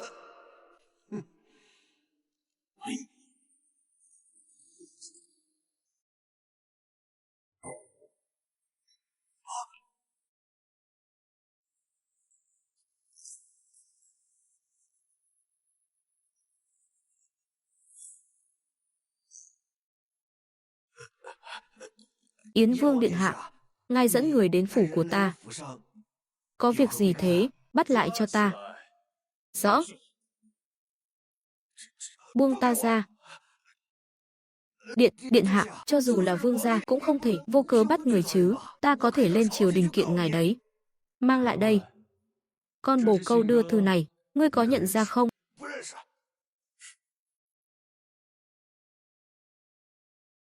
Triệu Phượng Niên đã giải quyết xong dịch hạch trong thành U Châu, phòng thủ nghiêm ngặt. Cái này thái tử điện hạ chớ nên cường công, có thể phái người cải trang vào thành. Nội ứng ngoại hợp. Là ngươi viết phải không? Là ngươi viết phải không? Ta không biết điện hạ đang nói cái gì, không ngờ là ngươi luôn hãm hại bổn vương. Người đâu, bắt hắn lại cho ta, đánh chết bằng gậy. Ấy, điện hạ. Điện hạ, điện hạ tha mạng. Dạ, dạ, là thái tử ép ta. Điện hạ tha cho cái mạng chó của ta, ngài bảo ta làm gì, ta cũng nguyện ý. Ồ, làm gì cũng nguyện ý sao? Nếu ngươi tích cực phối hợp với ta, thì ta cũng không phải là không thể tha cho ngươi một con đường sống. Điện hạ yên tâm, ngài nói gì ta cũng sẽ làm theo. Lấy bút tới đây. Dạ.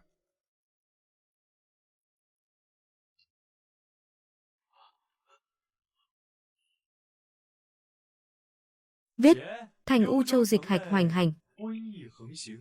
Bá tánh chết đói đầy đường, dân chúng lầm than, thái tử điện hạ có thể xuất binh cường công. Viết đi.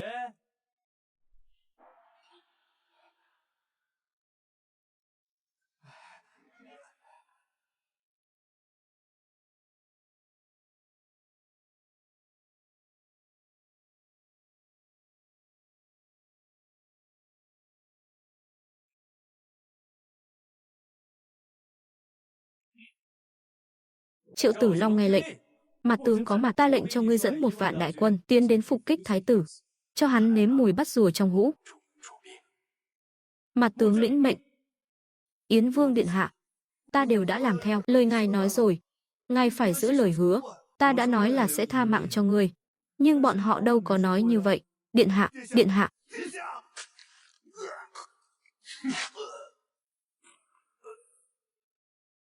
Bá tánh bị ngươi hại chết, nhiều không đếm xuể.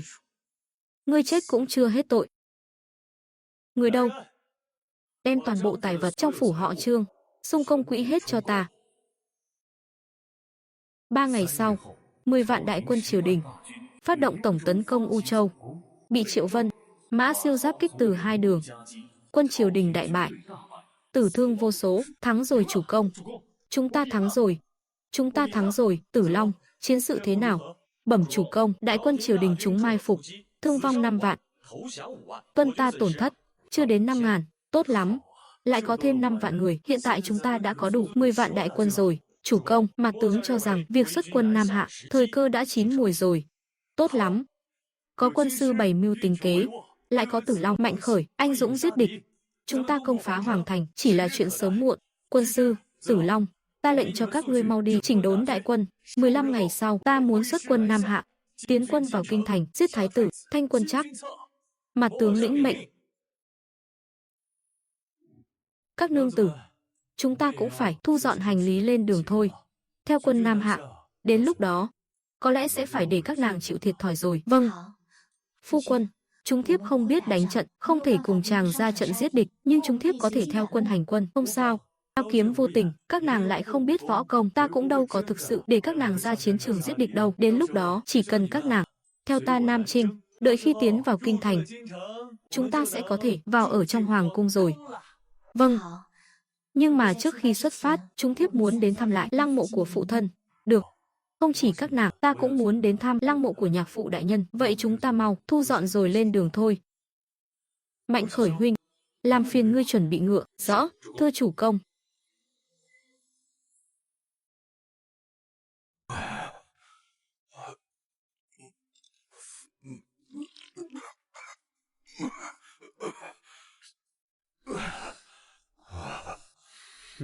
Hoàng Nhi, mấy ngày nay trẫm hay nằm mơ, thường xuyên mơ thấy Niên Nhi. 3 năm rồi. Nó đã 3 năm rồi không về thăm trẫm. Trước đây nó chẳng phải hiếu thuận nhất sao? Tại sao lần này vẫn chưa chịu về chứ? Phụ hoàng, Yến Vương Triệu Phượng Niên khởi binh mưu phản, hiện nay đang chuẩn bị tấn công Hoàng Thành đấy. Không thể nào, Niên Nhi là người trong số các con hiếu thuận nhất. Nó sao có thể khởi binh tạo phản được? Chuyện này nhất định là có hiểu lầm gì đó. Hiểu lầm sao? Triệu Phượng Niên hắn khởi binh mưu phản, chứng cứ rành rành, có điều Phụ hoàng người cứ yên tâm, nhi thần nhất định sẽ chu di tên nghịch tặc đó. Đến lúc đó, e là phụ hoàng cũng chẳng còn tại thế nữa. Các người ở dưới suối vàng có thể đoàn tụ rồi.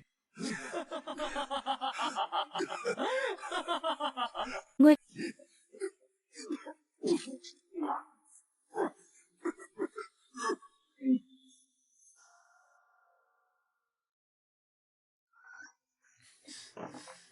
lão già đó còn sống được bao lâu? Theo liều lượng thuốc hiện tại, ông ta sống được tối đa 3 tháng nữa. 3 tháng thì lâu quá, bổn thái tử không đợi được, tăng liều lượng lên, cho ông ta sống thêm 1 tháng thôi. Đừng để đám đại thần nhìn ra manh mối, kẻo đám sử quan lại viết lung tung. Tuân lệnh. Bổn thái tử nhận được tin báo, Triệu Phượng Niên đang nắm trong tay 10 vạn đại quân, sắp sửa Nam Hạ. Không biết tiên sinh có đối sách gì không? Giết gà đâu cần dùng dao mổ trâu, điện hạ chỉ cần phái binh mã của 5 quân doanh lân cận trước sau kẹp lại, nhất định có thể đánh cho Triệu Phượng Niên không còn manh giáp. Tốt, cứ làm theo lời tiên sinh. Triệu Phượng Niên, giờ chết của ngươi đến rồi.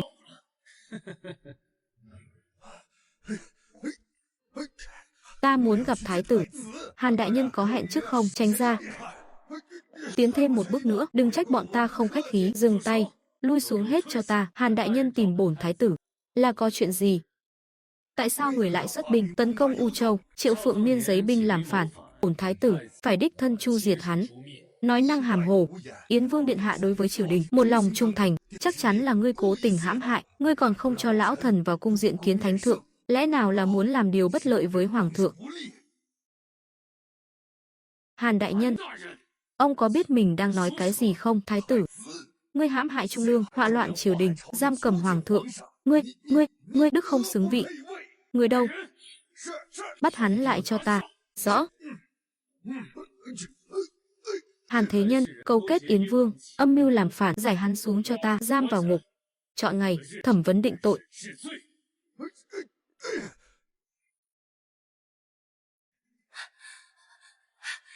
Cha, là con đây. Ngọc Nhi, sao con lại xông vào phủ thái tử? Chỗ này nguy hiểm lắm. Cha, con đến cứu cha ra ngoài.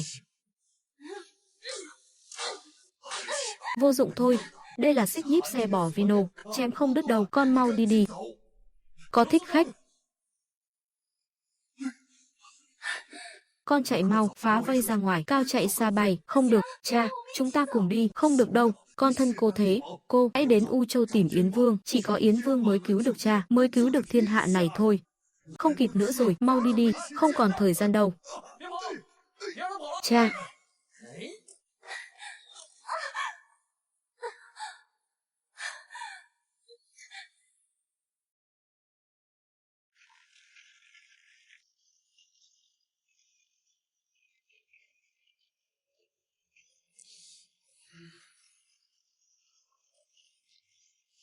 Trước đây ta vốn là một kẻ thật thà an phận, giờ làm vương gia lâu rồi mới biết làm đàn ông sướng thật. Cái cảm giác hưởng thụ này, hỏi có huynh đệ đồng bào nào mà không muốn xuyên không tới đây chứ?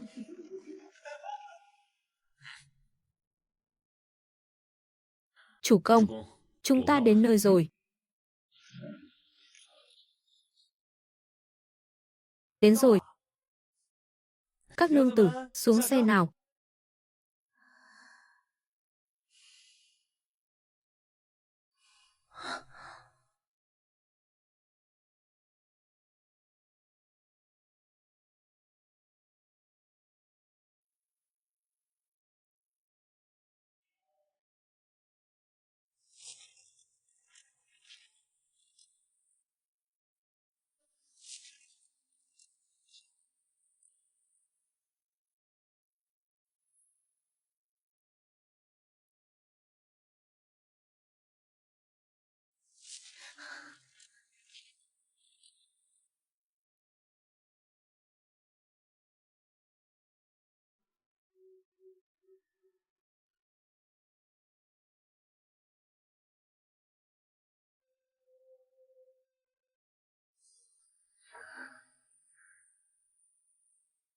Phụ thân, là nữ nhi bất hiếu, không thể chăm sóc tốt cho người, để người phải chết trong oan ức. Nhạc phụ đại nhân, tiểu tế xin hành lễ với người. Người cứ yên tâm, ta nhất định sẽ chăm sóc tốt cho mấy người thi thi, tuyệt đối không để các nàng bị kẻ gian hãm hại. Đa tạ phu quân. Nhạc phụ đại nhân, là bị kẻ nào hãm hại? Là thái tử. Phụ thân thiếp không chịu cùng hắn đồng la làm bậy, hắn liền khép Liễu gia ta vào tội mưu phản, khiến phụ thân thiếp phải chết trong oan ức. Những người khác đều bị lưu đày đến lĩnh Nam, đa số đều bệnh chết giữa đường. 3 tỷ muội chúng thiếp là nhờ vào việc phải lưu lại huyết mạch cho Yến Vương ngài mới có thể sống sót. Lại là thái tử Triệu Dẫn Văn.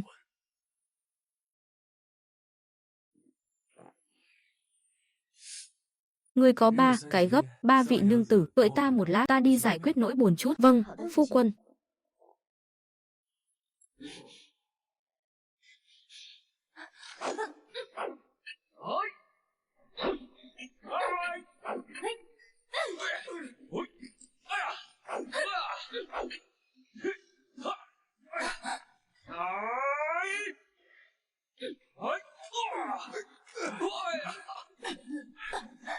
Đuổi theo cho ta.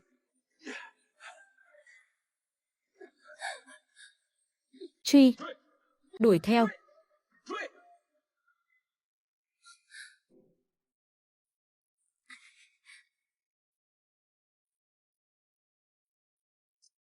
Sao lại để mất dấu rồi? Người đâu mất rồi? Đã bị thương rồi, không chạy xa được đâu, chắc chắn chỉ ở quanh đây thôi. Đuổi theo. Đi.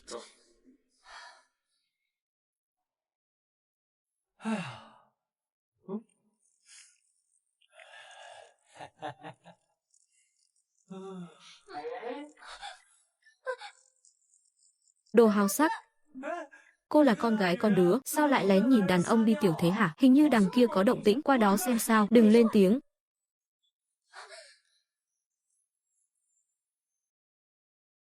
Im lặng nào, cô nương xinh đẹp quá.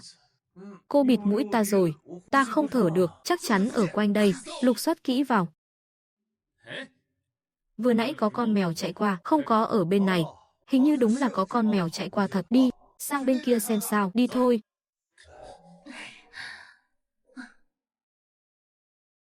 Cuối cùng bọn chúng cũng đi rồi. Cô định cảm tạ ta thế nào đây, công tử? Chúng ta coi như hòa nhau rồi. Hàn Nguyệt Nhi, cuối cùng cũng tìm được ngươi rồi. Giết à? Này này, các vị huynh đệ, có gì từ từ nói. Các ngươi xem, đông người thế này lại đi bắt nạt một cô nương yếu đuối, không hay cho lắm đâu nhỉ. Thằng danh con, đừng có lo chuyện bao đồng. Cẩm y vệ đang làm việc, cút ngay cho khuất mắt. Công tử, chuyện này không liên quan đến ngài, ngài mau đi đi. Cô nương, tại sao bọn chúng lại muốn giết cô? Là vì... Thôi bỏ đi. Công tử, biết quá nhiều, sẽ không có lợi cho ngài đâu. Vậy được rồi, ta đi đây. Phụ thân, con xin lỗi. Vương gia, không thể cứu người ra được rồi. Khoan đã, vị quan huynh cẩm y vệ này còn có gì căn dặn sao? Tiểu tử nhà ngươi không đi được nữa đâu.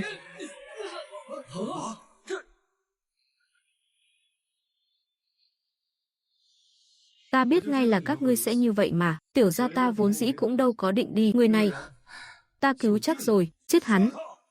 Kháng Long hữu hối.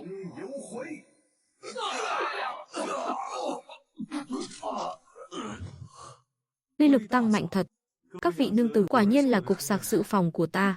Mỗi ngày đều tăng cường công lực. Huynh ấy mạnh quá.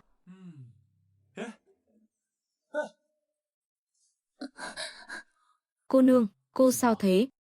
Cứ đưa về trước đã rồi tính.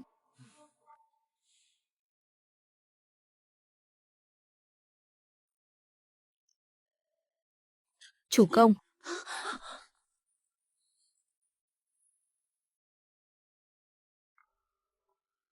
Chủ công. Phu quân, chàng đây là... Đang cõng ai thế kia? Nàng nói cô ấy hả? Ta nhặt được trong núi đấy, bị cẩm y vệ truy sát nên tiện tay ta cứu về luôn, vẫn còn sống. Có điều, sao người nàng ấy nóng gian thế này? Chắc là vết thương bị nhiễm trùng gây viêm rồi. Ở cái thời đại này, y thuật còn lạc hậu, vết thương nhiễm trùng diện rộng thế này thì chỉ có nước nằm chờ chết, cho dù là thần y cũng bó tay chịu trói thôi. Viêm nhiễm. Thôi đừng nói nhiều nữa, mau đưa nàng ấy lên xe trước đã, chậm trễ thêm chút nữa, ta e là đi chầu ông bà thật đấy. Nhanh, nhanh, nhanh lên. Không là chết thật bây giờ.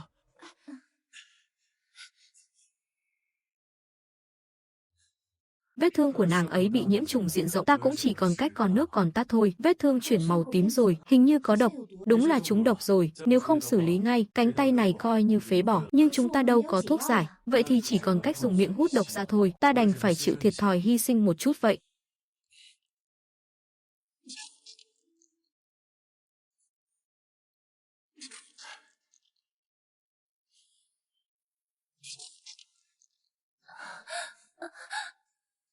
Đồ sắc lang.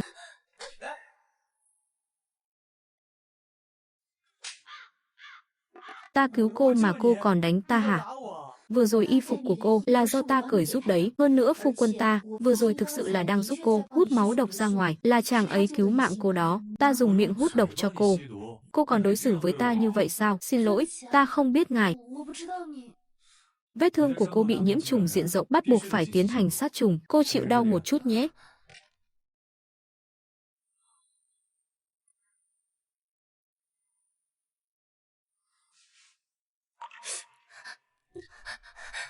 Không ngờ cô ấy cũng kiên cường phết, đau thế mà không kêu tiếng nào. Xong rồi. Thi Thi, nàng băng bó cho cô ấy đi. Vâng. Đa tạ công tử. Ngài có thể quay mặt đi chỗ khác được không?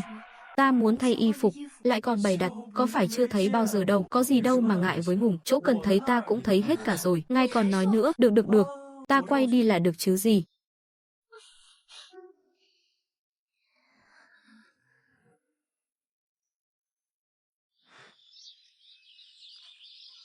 Phu quân, thương thế của vị cô nương này thế nào rồi? Có nghiêm trọng không? Phu quân các nàng đã ra tay thì chỉ có bách bệnh tiêu tan, các nàng cứ yên tâm đi. Phu quân thật lợi hại, phu quân chàng giỏi quá.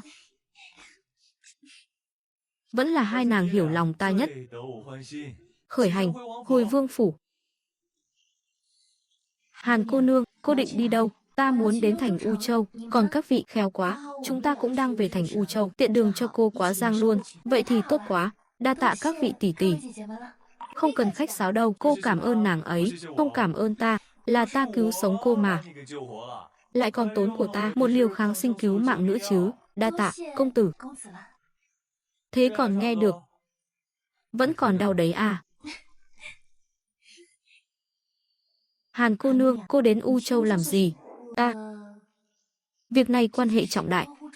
Nếu nói ra, còn có thể liên lụy đến bọn họ. Ta phải đi thành U Châu, tìm một người rất quan trọng. Thiên hạ này, người có thể cứu cha ta, có thể giải cứu bách tính thiên hạ, cũng chỉ có Yến Vương điện hạ mà thôi.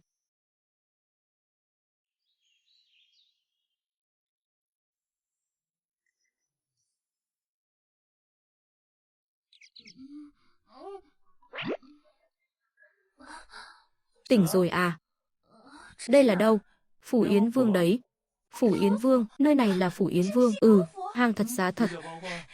Đa tạ công tử đã đưa ta đến Phủ Yến Vương. Người ta muốn tìm đang ở ngay đây. Người cô muốn tìm.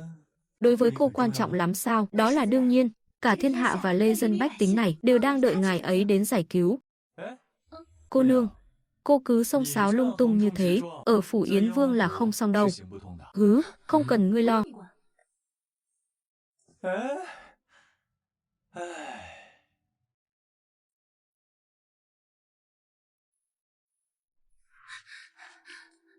Đứng lại, kẻ nào? Ta đến tìm Yến Vương, cô có thiệp mời không?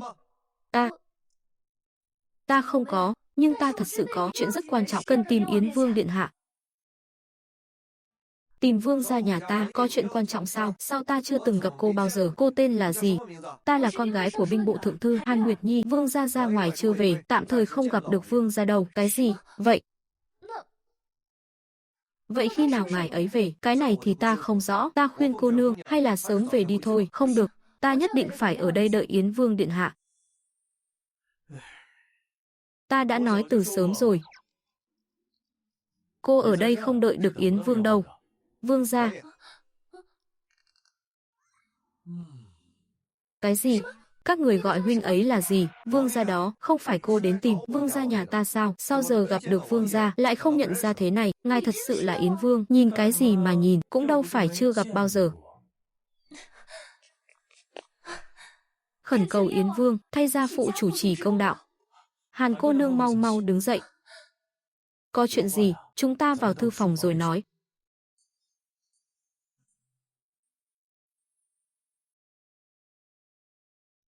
Ý cô là, Hàn đại nhân vì cầu xin cho bổn vương mà bị thái tử tống vào thiên lao. Phụ thân trước sau vẫn tin rằng Yến Vương điện hạ làm người chính trực, tuyệt đối sẽ không làm chuyện mưu nghịch. Thái tử vì ngôi vị chữ quân mà hãm hại trung lương, ta còn nghe nói thái tử điện hạ đã giam lỏng bệ hạ, thâu tóm triều chính, làm sằng làm bậy.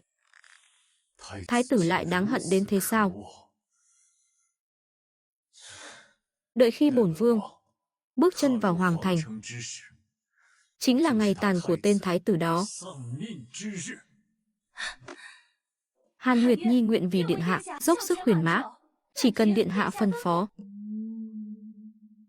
Nói như vậy, bổn vương dường như thật sự có một chuyện muốn nhờ nàng, chỉ là không biết Hàn cô nương có nguyện ý hay không. Mạng của Hàn Nguyệt đều là do điện hạ cứu, bất luận điện hạ đưa ra yêu cầu gì, Nguyệt Nhi đều sẽ đồng ý. Hàn cô nương xin hãy đứng lên. Chuyện này thực ra đối với Hàn cô nương mà nói vô cùng đơn giản. Chính là cần nàng gả cho ta, hơn nữa càng nhanh càng tốt. Không biết Hàn cô nương có nguyện ý không? Điện hạ, ngài sao lại đưa ra yêu cầu như vậy? Là ta có chút đường đột rồi, Hàn cô nương đừng để bụng. Triệu Tử Long tham kiến chủ công. Tử Long mau đứng lên, mau nói xem chiến sự trong quân thế nào rồi. Dưới sự dẫn dắt của quân sư, Mạt tướng và Mã Dư tướng quân trong ứng Hoài Hợp liên tiếp hạ được 2 tòa thành trì Tề Châu và Duyện Châu, tổng cộng thu nạp được 10 vạn đại quân. Tử Long vất vả rồi. Chỉ trong vài ngày ngắn ngủi, bộ hạ của Yến Vương vậy mà có thể liên tiếp hạ 2 thành, quả nhiên là dụng binh như thần. Nhưng Yến Vương suốt ngày lêu lổng với nữ nhân, e là chẳng có bao nhiêu bản lĩnh có thể thắng trận, hoàn toàn là dựa vào mấy vị tướng tài đắc lực. Chủ công tiếp theo có dự tính gì? Tử Long, lại đây với ta.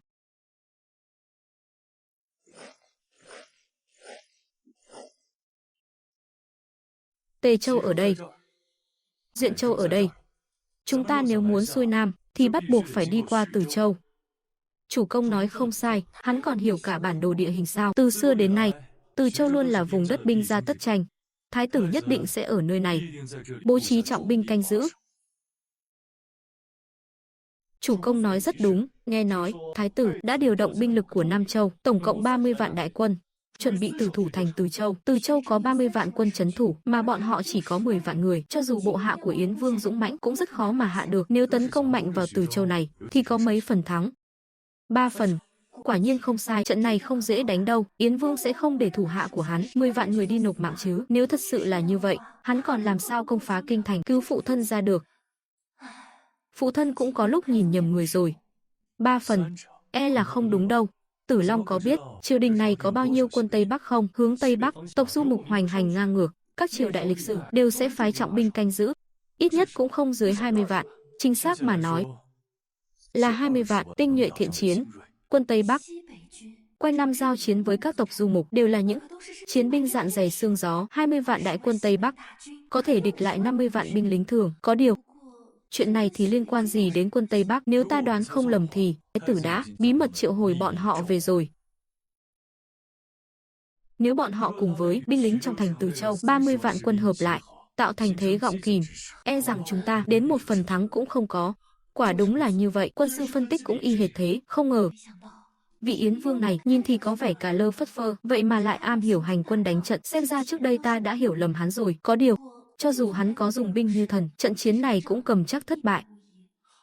Chủ công có kế sách gì phá địch không? Đã vội đi đầu thai đến thế, thì ta đương nhiên phải thành toàn cho bọn chúng. Chúng ta cần chia binh làm 2 đường. Tử Long, ngươi dẫn 5 vạn người, tiến thẳng đến thành Từ Châu. Mã Siêu và quân sư dẫn 5 vạn người, chặn đứng quân Tây Bắc. Nhớ kỹ, chỉ cần cầm chân bọn chúng là được. Yến Vương điện hạ, ngài nói phái 5 vạn binh mã đối đầu với 20 vạn quân Tây Bắc, đây chẳng phải là bảo họ đi vào chỗ chết sao? Vậy nếu chúng ta ở chỗ này thiết lập mai phục thì sao? Hàm Cốc Quan. Đúng, chính là Hàm Cốc Quan. Nơi này dễ thủ khó công, binh lính có thể lấy 1 địch 10. Hơn nữa quân Tây Bắc đường xa mệt mỏi, chúng ta có thể dĩ giật đãi lao, cho dù không thể khiến bọn chúng toàn quân bị diệt, thì cũng có thể cầm chân được bọn chúng, khiến chúng không thể đặt chân vào Trung Nguyên. Đợi chúng ta chiếm được Hoàng Thành, ta thuận lợi đăng cơ, thì chỉ cần 1 tờ chiếu thư là có thể chặn đứng quân Tây Bắc này rồi. Giống hệt như lời quân sư nói, chủ công quả nhiên anh minh, ngài ấy vậy mà có thể nghĩ ra mưu kế tuyệt diệu đến thế. Phụ thân quả nhiên không nhìn lầm người. Có điều làm như vậy, chúng ta chỉ còn lại 5 vạn binh mã, làm sao chống đỡ nổi 30 vạn đại quân ở thành Từ Châu? 30 vạn đại quân Từ Châu kia chẳng qua chỉ là quân lính chắp vá tạm thời. Nhân mã của Nam Châu rất nhiều binh lính chưa từng thực sự ra chiến trường, sức chiến đấu rất yếu. Hơn nữa bọn chúng cũng chẳng phải là một khối đoàn kết, chỉ cần có chút gió thổi cỏ lay đều sẽ khiến bọn chúng tự sinh nội loạn. Mạt tướng sẽ lập tức dẫn 5 vạn binh quyết tử lấy bằng được thành Từ Châu. Tử Long tướng quân chớ vội, bổn vương sẽ đích thân xuất chinh, Cùng các ngươi, công đánh thành Từ Châu này, đánh cho bọn chúng tơi bời hoa lá. Chủ công thân chinh, chắc chắn sẽ khiến sĩ khí tăng vọt, đánh đâu thắng đó. Không ngờ, chàng ấy lại có dũng khí, đích thân ra chiến trường. Thiếp cũng muốn đi cùng Yến Vương. Nếu có nàng ấy ở bên cạnh, có thể hoàn thành nhiệm vụ hệ thống bất cứ lúc nào, tỷ lệ thắng cũng sẽ tăng lên không ít. Vậy thì làm phiền Hàn cô nương. Phu quân, chúng thiếp đi cùng chàng nhé. Hồ đồ, chiến trường hung hiểm khôn lường. Nàng không thể đi, có phu quân bảo vệ chúng thiếp mới không sợ đâu. Đúng đó, phu quân là thiên hạ vô địch. Việc này à, vẫn phải nghe theo Thi Thi, dù sao nàng ấy mới là chủ mẫu của gia đình. Tỷ tỷ và Tâm Lan đang thu dọn hành lý rồi, tỷ muội chúng thiếp muốn cùng phu quân cùng nhau xuất chinh đến Từ Châu, như vậy cũng không cần phải nơm nớp lo sợ, lúc nào cũng canh cánh nỗi nhớ phu quân nữa. Được thôi, vậy các vị nương tử, hãy cùng ta xuất chinh.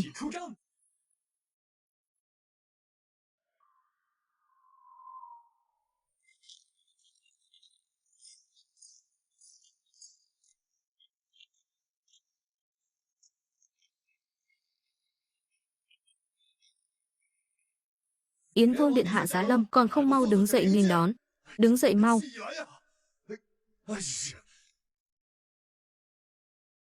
Hiền tế, con cuối cùng cũng đến rồi. Cha, nhạc phụ đại nhân, chiến sự thế nào rồi? Chúng ta đã tấn công 3 lần, toàn bộ đều thất bại, tổn thất nặng nề lắm. Điều này dẫn đến việc sĩ khí của binh lính vô cùng sa sút. Tiểu tế lần này đến đây chính là để vực dậy sĩ khí. Yến Vương điện hạ đích thân ra chiến trường, các tướng sĩ còn không mau mau nghênh đón. Hắn ra chiến trường thì liên quan quái gì đến chúng ta? To gan, dám ăn nói như vậy về Yến Vương điện hạ sao? Ta nói sai chỗ nào à? Yến Vương điện hạ của chúng ta suốt ngày chỉ biết chìm đắm trong tửu sắc, bình quân cứ 3 ngày là lại cưới một cô vợ. Đến doanh trại quân đội mà cũng mang theo cả đám thê thiếp đi cùng, trong khi chúng ta phải sống cảnh liếm máu trên lưỡi đao. Hắn căn bản đâu có đoái hoài gì đến sống chết của huynh đệ chúng ta, tại sao ta phải nghe lệnh hắn? Dám vu khống Yến Vương, xử theo quân pháp.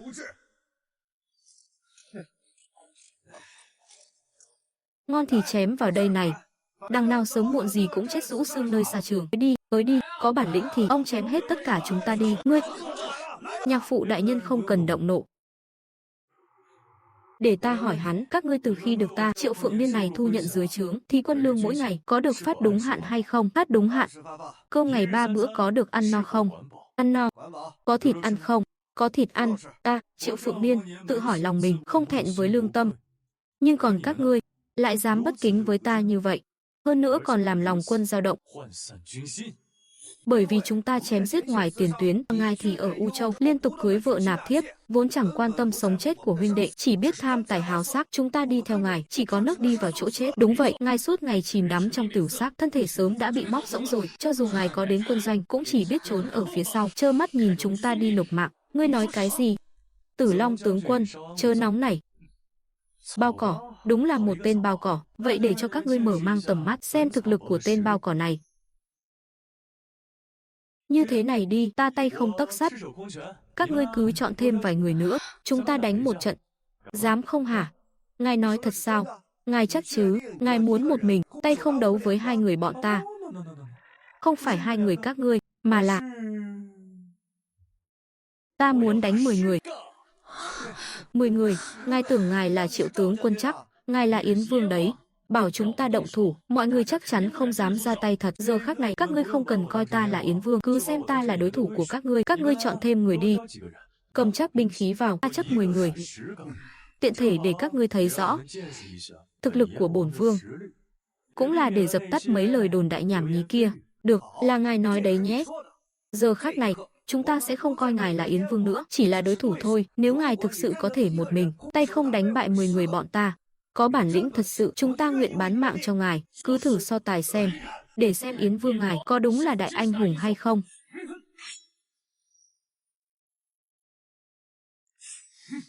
Ta xem ai dám làm càn, còn không mau lui xuống.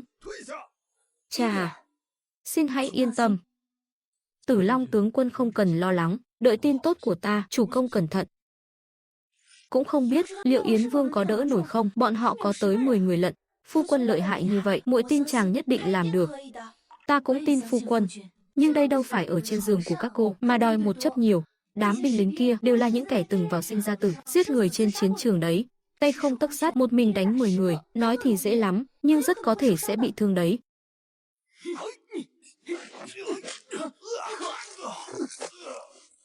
Xông lên.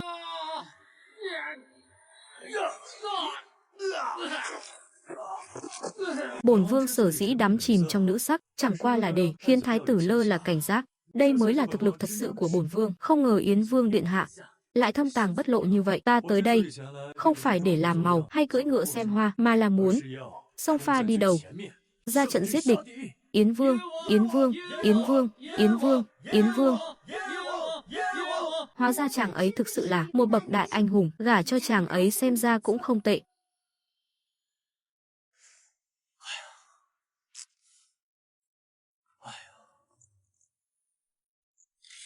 Tử Long tướng quân, chiến sự thế nào rồi? Khởi bẩm chủ công, mấy đợt công thành trước tổn thất quá lớn, hiện giờ chỉ còn 4 vạn người, muốn công phá thành Từ Châu, khó lắm ạ. Được, ta biết rồi. Ngươi lui xuống trước đi, mặt tướng tuân lệnh. Muốn lấy được thành Từ Châu thì cần điểm tích lũy để đổi vũ khí nóng. Nhưng mà điểm tích lũy hiện giờ vừa mới đổi lương thực, lại đổi thuốc cho Hàn Nguyệt Nhi. Không đủ điểm để đổi vũ khí nóng nữa rồi, vậy chỉ còn cách dựa vào Hàn Nguyệt Nhi để hoàn thành nhiệm vụ hệ thống thê thiếp đầy đàn. Nhưng lỡ nàng ấy không chịu thì làm sao đây? Ta đường đường là đấng nam nhi, không thể ép buộc nàng ấy được. Nguyệt Nhi, nàng đến đây làm gì? Chuyện Yến Vương nói lần trước, ta đã suy nghĩ kỹ rồi, vậy câu trả lời của nàng là ta nguyện ý gả cho Yến Vương. Đại địch trước mắt, chiến sự cấp bách, chọn ngày không bằng gặp ngày, chi bằng hôm nay, chúng ta động phòng trước, sau này sẽ bù đắp hôn lễ sau.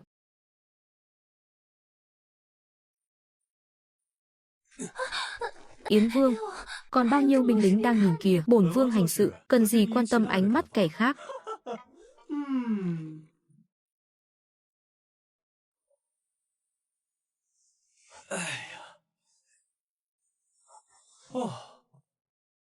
Hệ thống, chúc mừng ký chủ, thọ nguyên tăng 10 năm, điểm tích lũy tăng 1 vạn. Phát tài rồi, phát tài rồi.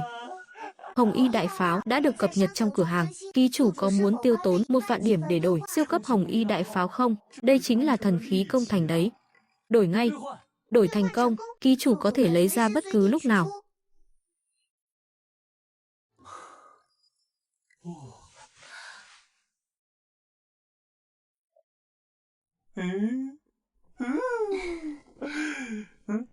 Sao vương gia lại cười ngẩn ngơ thế? Chẳng lẽ là đang cười nhạo Hàn Nguyệt đêm qua tay chân vụng về, chưa thể khiến chàng hài lòng. Đêm qua nàng khiến bổn vương vô cùng hài lòng. Sở dĩ bổn vương cười ngẩn ngơ là vì bổn vương đã nghĩ ra cách công phá thành Từ Châu. Thật sao? Tất cả chuyện này ấy à, còn phải đa tạ nàng đấy.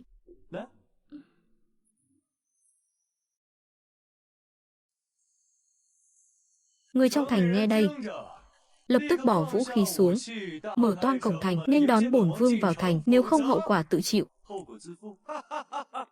Triệu Phượng Niên, ngươi không phải bị dọa cho ngu người rồi chứ? Trong thành Từ Châu có 20 vạn quân thủ, còn ngươi chưa đến 5 vạn người. Nếu ngươi cứ ru rú ở U Châu, làm con rùa rụt cổ, thì ta còn chẳng làm gì được ngươi. Không ngờ, ngươi lại tự dẫn xác tới cửa. Hôm nay, ta sẽ bắt sống ngươi ngay tại Từ Châu này, giải về triều đình lãnh thưởng. Bổn vương đã nói rồi, phàm là kẻ nào kháng cự, hậu quả tự chịu. Được thôi, có bản lĩnh thì công thành đi, ngon thì đánh ta đi. Cung tiễn thủ chuẩn bị. Chỉ cần Triệu Phượng Niên tiến lên 10 bước, lập tức bắn chết hắn cho ta. Rõ. Chủ công, chúng ta tiến thêm 10 bước nữa là sẽ lọt vào tầm bắn của cung tiễn thủ đấy, ngài phải cẩn thận. Ai nói không phải chứ, trong thành Từ Châu này ít nhất cũng phải có 1 vạn cung tiễn thủ, người của chúng ta e là chưa kịp đánh đến chân thành, đã tổn thất sạch sẽ rồi. Tử Long, tầm bắn của cung tiễn thủ là bao xa? Từ trên tường thành bắn xuống, tầm sát thương khoảng 200 bước, nhưng chúng ta bắn từ dưới lên thì tầm sát thương chỉ có 50 bước. Vậy nếu ta nói, ta có một món vũ khí công thành lợi hại, có thể từ ngoài 600 bước, khiến kẻ địch cho bay khói diệt thì sao? 600 bước. Chủ công, mặt tướng chưa từng nghe thấy loại vũ khí công thành nào như vậy, mang lên đây.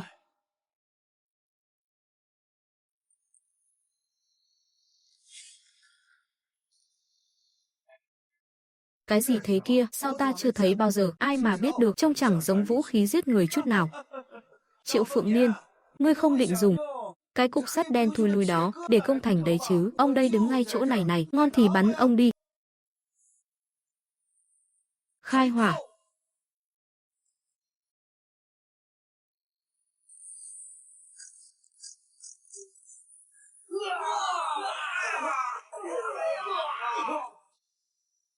Xông lên cho ta. Giết.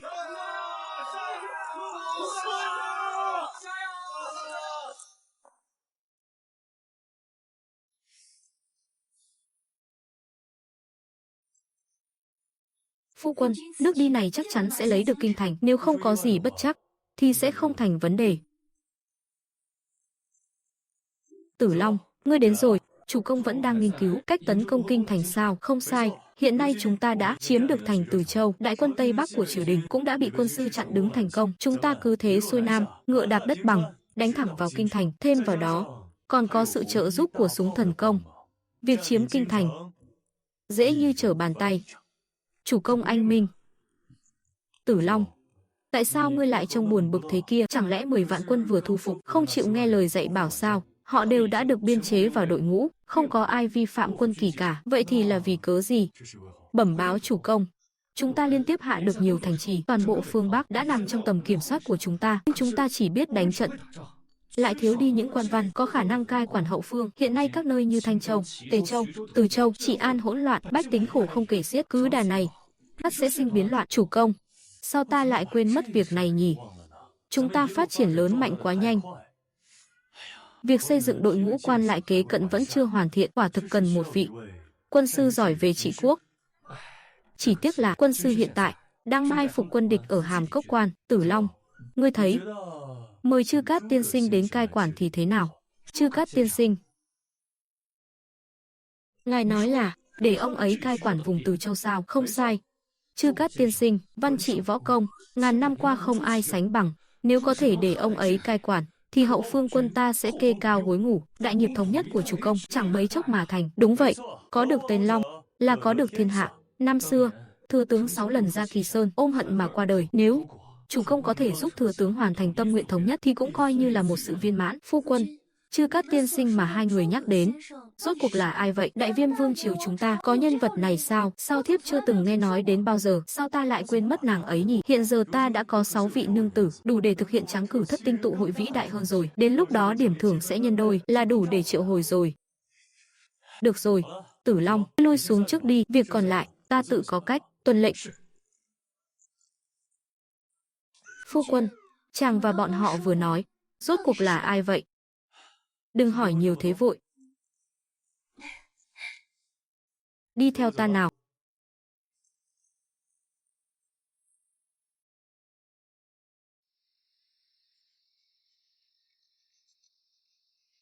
Hàn Nguyệt cô nương, nàng đến rồi à? Vâng, ngồi đi.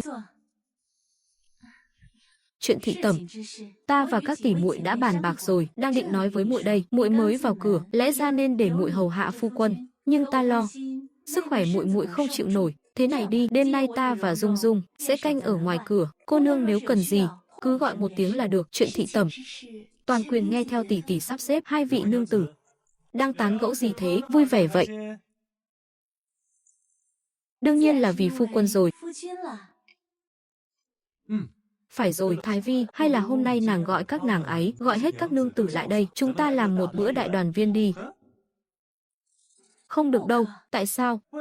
Các nàng sợ cái gì chứ? Sức khỏe phu quân của các nàng cường tráng lắm đấy. Liên Liên và Tâm Lan muội muội mấy hôm nay không tiện. Ồ, sao ta lại quên mất chuyện này nhỉ? Thôi bỏ đi, 6 người không đông đủ, đành phải đợi thêm vài ngày nữa vậy. Khởi bẩm vương gia, Giang viên ngoại ở thành Từ Châu có việc cầu kiến.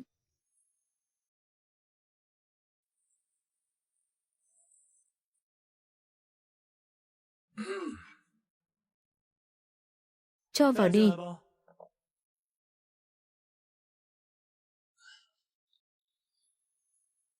Bái kiến vương gia.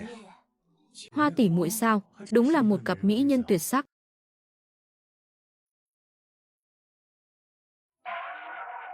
Không biết Giang viên ngoại Đến đây là có việc gì? Tại hạ là người Giang gia, danh gia vọng tộc ở Từ Châu, cũng coi như có chút tiếng tăm ở địa phương. Biết tin Yến Vương đem quân Nam Hạ để thanh quân chắc, mới đến nơi này. Lão hủ sợ Vương gia không quen khí hậu, nên đặc biệt bảo hai đứa con gái đến chăm sóc chuyện sinh hoạt cho Vương gia. Ồ, chăm sóc sinh hoạt cho ta sao?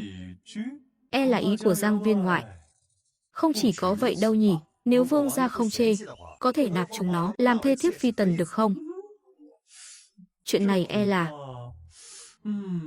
không hay cho lắm. Giang viên ngoại, ông cũng biết mà, bổn vương thê thiếp phi tần rất nhiều. Nếu muốn cưới thêm vợ nạp thêm thiếp, vẫn phải hỏi qua ý kiến của các nương tử đã.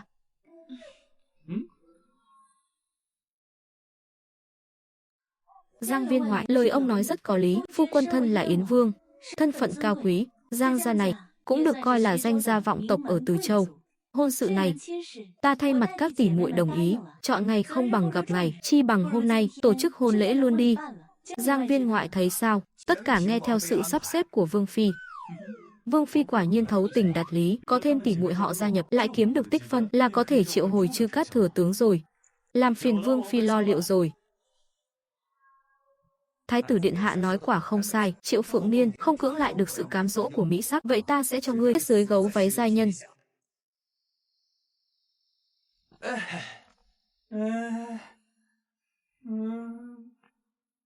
Các nương tử, ta tới đây.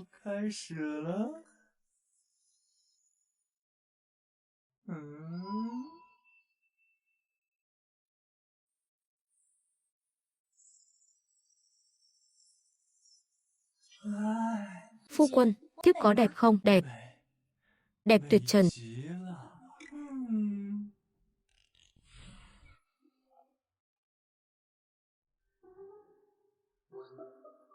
Còn thiếp thì sao? Nàng cũng đẹp. Đều đẹp cả. Vậy chúng ta bắt đầu thôi.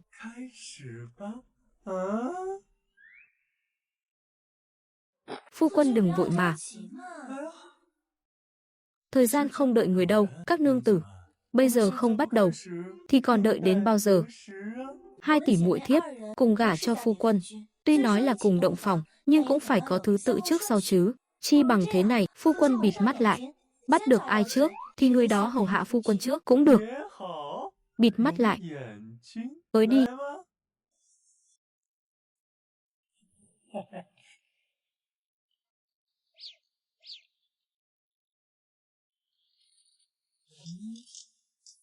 Chuẩn bị nhé. Bắt đầu nào. Phu quân, thiếp ở đây này. Ở đâu cơ? Phu quân đừng vội mà. Phu quân vẫn chưa bắt được thiếp đâu. Vân Mộng, nàng ở đâu thế? Phu quân, thiếp ở đây này. Nghịch tặc, đi chết đi.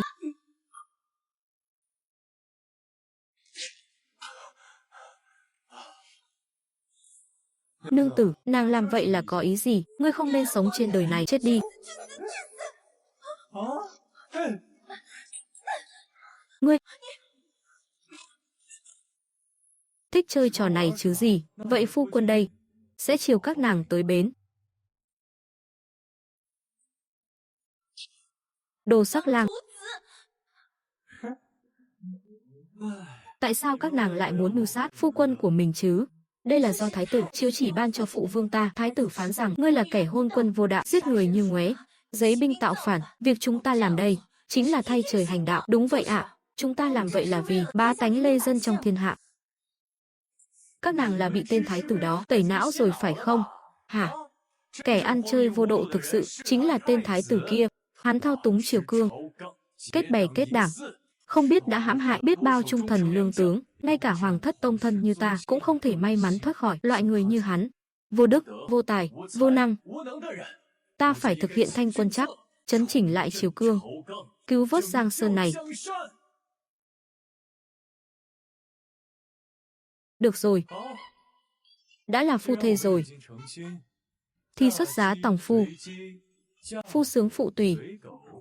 Ở trên địa bàn của ta, thì phải ngoan ngoãn nghe lời ta.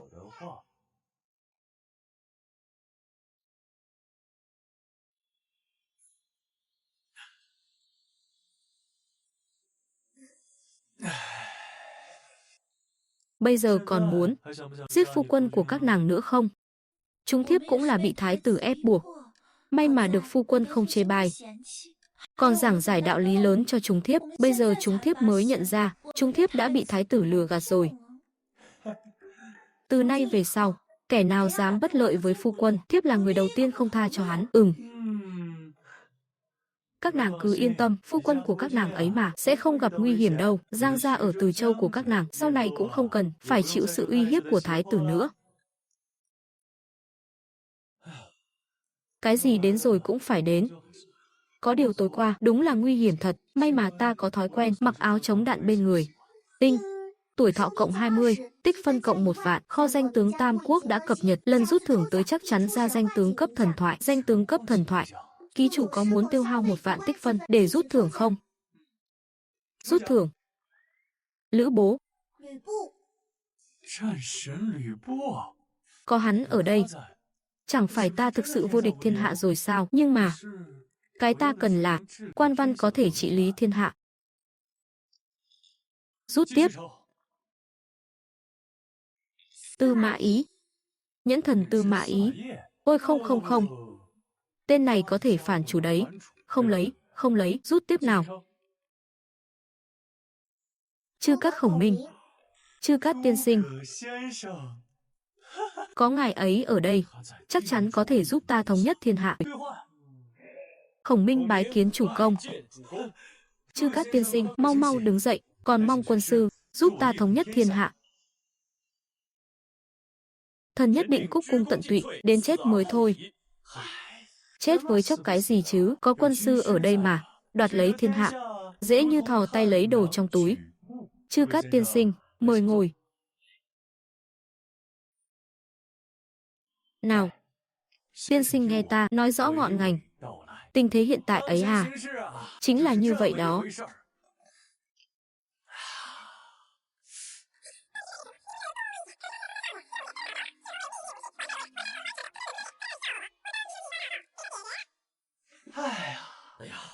Chủ công, quả thực không phải người thường. Quân sư quá khen rồi. Với chút tài trí của ta, sao có thể sánh bằng quân sư được chứ? Vẫn mong quân sư giúp ta thu thâu Giang Sơn.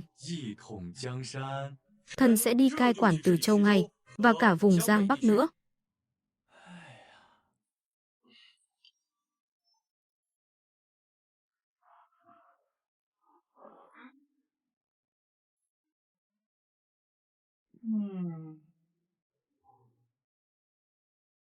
Chủ công, tin tốt đây. Tử Long, có chuyện gì mà vui thế? Thừa tướng đã tuyển chọn hơn 100 sĩ tử và sắp xếp cho họ mỗi người một việc, cai quản Thanh Châu, Từ Châu, Tề Châu, đâu ra đấy, nề nếp rõ ràng, bá tánh cảm ân đức vô cùng. Quân sư không hổ danh là Vũ Hầu. Đã như vậy, nay vạn sự đã đủ, chỉ thiếu gió đông. Ngày sau, tiến quân vào kinh thành. Mặt tướng lĩnh mệnh.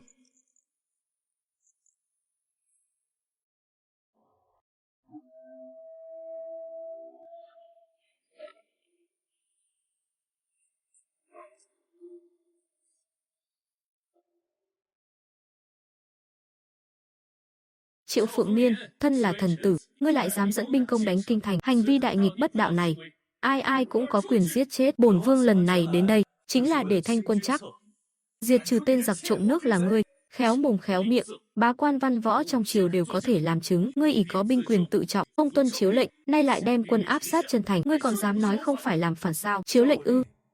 Là do đông cung của ngươi giả mạo soạn thảo tờ chiếu thư giả đó, hay là bát canh đoạt mạng mà chính tay ngươi đút cho phụ hoàng?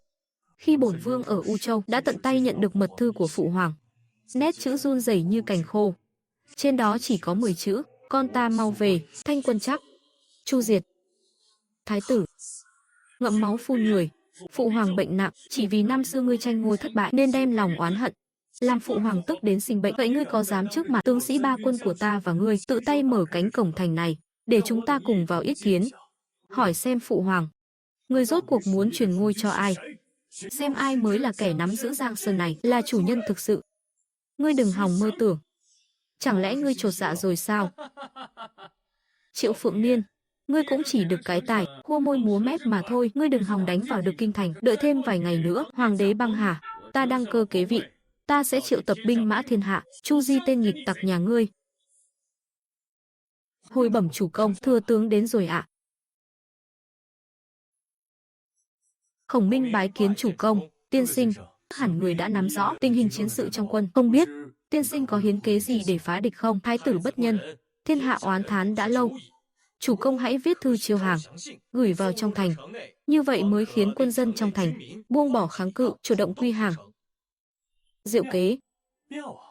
Nhưng kinh thành này tường đồng vách sắt, muốn đưa thư vào trong đó, tuyệt đối không phải chuyện dễ. Chuyện này đơn giản thôi. Đây là vật gì vậy? Đây là máy bay không người lái, có thể bay lên trời cao.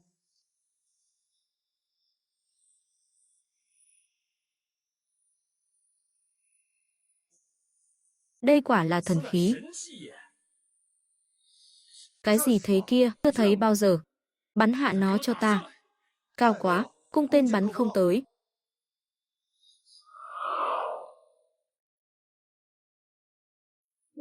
Cái gì đây? Mau nhìn kìa, từ trên trời rơi xuống đó. Cho ta với, ta cũng muốn. Đương kim thái tử hôn quân vô đạo, sủng ái gian thần, khiến dân chúng lầm than, trời người căm phẫn, Yến vương trên thuận ý trời, dưới hợp lòng dân, giấy binh nhân nghĩa. Đi đến đâu, người người quy thuận đến đó. Nay các ngươi khốn thủ cô thành, ngoài không viện binh, trong cạn lương thảo, chẳng khác nào cá nằm trong chậu, hơi tàn chỉ còn trong chốc lát. Văn võ bá quan trong thành, phàm là người mở cổng quy hàng, luật giữ nguyên chức cũ, người có công sẽ được ban thưởng thêm. Quân ta kỷ luật nghiêm minh, tuyệt đối không xâm phạm mảy may đến dân chúng. Sau khi vào thành, không giết không cướp, không quấy nhiễu nhà dân, hàng quán buôn bán bình thường, sĩ nông công thương an cư lạc nghiệp. Tốt quá rồi, mau đi thôi. Bẩm thái tử điện hạ, đây là thứ tìm thấy trong thành. Nếu vẫn chấp mê bất ngộ, ngoan cố chống cự, đợi khi đại quân ta phá thành, đao kiếm vô tình, ngọc đá cùng tan, đến lúc đầu mình hai nơi, hối thì đã muộn. Tinh người quá đáng. Người đâu?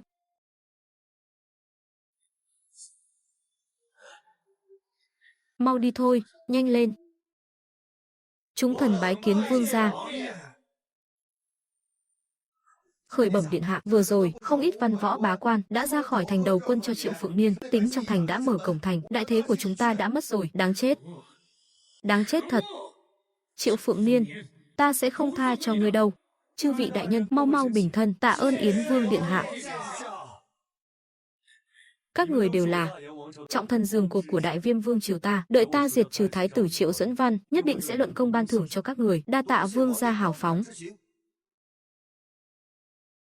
Quân lính trong thành nghe đây, đại thế của các ngươi đã mất, đừng ngoan cố chống cự vô ích nữa, chỉ cần các ngươi buông vũ khí đầu hàng thì vẫn là tướng sĩ của đại viêm vương triều ta. Thái tử điện hạ, hay là chúng ta đầu hàng đi. Kẻ nào làm loạn quân tâm, chết. Triệu Phượng Niên, ngươi tưởng ngươi thắng thật rồi sao? Nếu ngươi dám tiến vào thành, ta sẽ giết chết lão hoàng đế. À phải rồi, binh bộ thượng thư là nhạc phụ của ngươi nhỉ? Lão ta cũng phải chết cùng.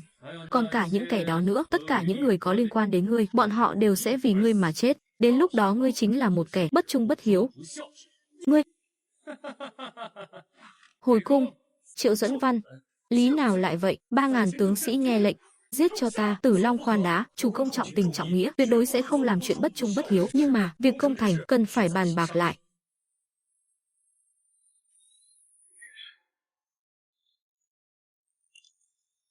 Tử Long có thể dẫn 100 tinh binh lén lút thâm nhập hoàng cung, giết thái tử khiến hắn trở tay không kịp. Không được, không được. Thái tử đã bố trí tai mắt tại khắp các cổng thành. Chỉ cần có người khả nghi vào thành, nhất định sẽ chọc giận hắn, khiến hắn làm ra những hành động không thể cứu vãn. Đều là do ta, khiến các ngươi khó xử rồi. Chủ công tấm lòng nhân hậu, trung hiếu vẹn toàn, thực là phúc của bách tính. Bất luận chủ công đưa ra quyết định gì, Khổng Minh nhất định dốc sức ủng hộ. Các ngươi lui xuống trước đi. Việc này, ta nhất định sẽ cho các ngươi một lời giải thích. Tuân lệnh.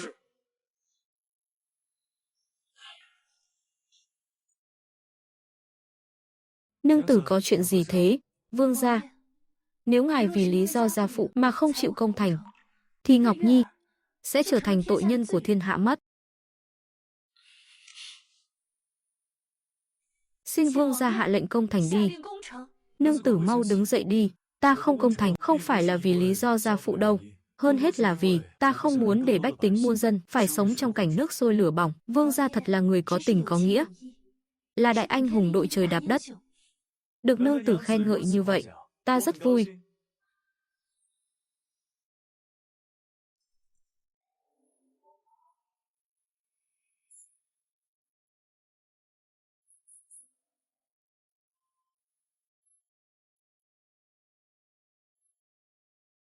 Phu quân, chàng đừng buồn. Chúng ta nhất định có cách công phá Hoàng Thành. Thái tử đã cùng đường mặt lộ, tất sẽ diệt vong. Phu quân nhất định sẽ thắng được thái tử, thuận lợi đạp bằng Hoàng Thành. Chúng thiếp tin tưởng phu quân. Ta hiện tại có 8 vị nương tử, nếu có thể hoàn thành một lần kinh thiên tráng cử, chắc chắn sẽ nhận được phần thưởng hậu hĩnh. Các nương tử, vì đánh bại thái tử, cứu vớt thiên hạ thương sinh, cần các nàng cùng ta làm một chuyện. Làm chuyện gì cơ ạ? Làm chuyện gì cơ ạ?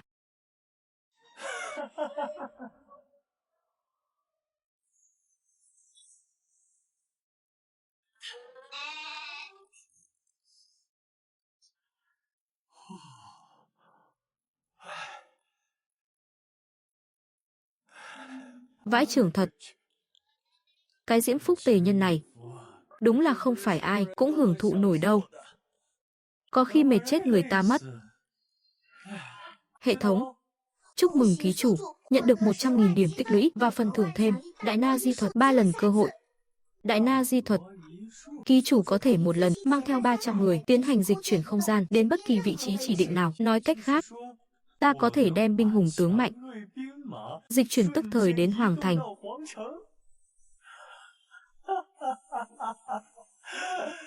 Đúng là trời giúp ta.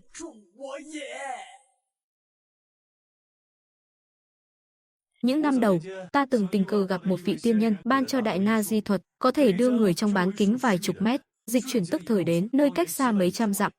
Lần này tập hợp chư vị tướng sĩ lại, chính là muốn theo bổn vương sát nhập hoàng cung, trực tiếp tiến hành hành động trảm thủ, tiêu diệt thái tử và dư đảng của hắn.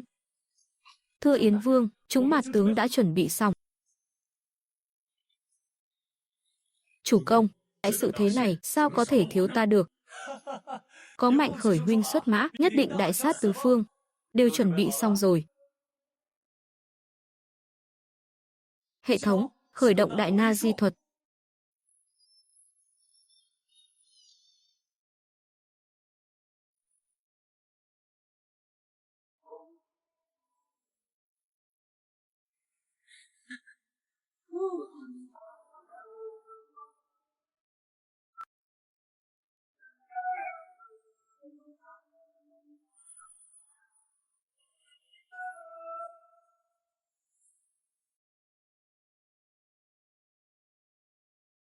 Hôm nay, trẫm cuối cùng cũng ngồi lên ngai vàng này rồi. Tiếp theo chỉ cần đợi các Lộ Cần Vương hội họp. Chúng ta trong ứng ngoài hợp, giết chết Triệu Phượng Niên. Thiên hạ này chính là của ta rồi. Chúc mừng Thái tử Điện Hạ. Được như ý nguyện, đăng cơ xưng đế. Nên tôn xưng là Hoàng thượng mới phải. Tin tức hôm nay đã thông báo cho bá quan trong kinh thành, ngày mai bổn thái tử sẽ đăng cơ xưng đế. Đến lúc đó không còn cái danh phận hoàng tử vương ra nữa, đám binh lính kia sẽ không còn nghe lệnh hắn nữa. Hoàng thượng thánh minh.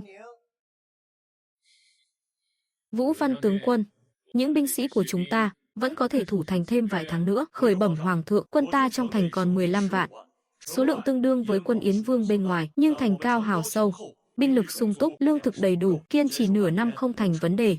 Thời gian nửa năm, quân đội của Triệu Phượng Niên ở bên ngoài không phải hết lương mà rút lui thì cũng bị các Lộ Quân Cần Vương đuổi tới, tóm gọn một mẻ, chắc chắn phải chết.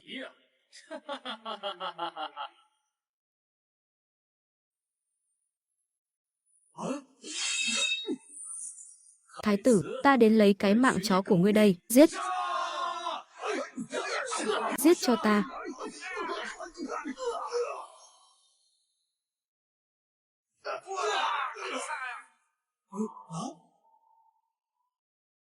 Hộ giá, người đâu?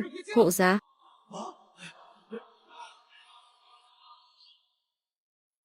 Ngươi, sao các ngươi vào được đây? Thiên cơ bất khả lộ. Ngươi không đủ tư cách để biết. Triệu Duẫn Văn, ngươi ăn chơi vô độ, tội ác tày trời. Hôm nay ta thay mặt phụ thân, thay mặt bá tánh thiên hạ, trừ khử loại cặn bã như ngươi. Vũ Văn tướng quân, giết hắn cho ta. Đa hành bất nghĩa tất tự bi. Thái tử, chịu chết đi. Giết.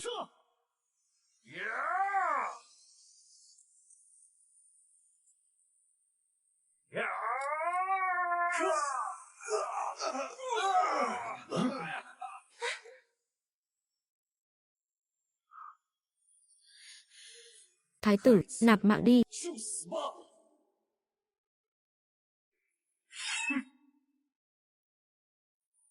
Trẫm là chân mệnh thiên tử, trẫm tuyệt đối sẽ không thua. Triệu Phượng Niên, kẻ đáng chết là ngươi. Hôm nay ta đạp bằng hoàng thành, chính là muốn thay trời hành đạo, tu phục ngươi. Tìm chết.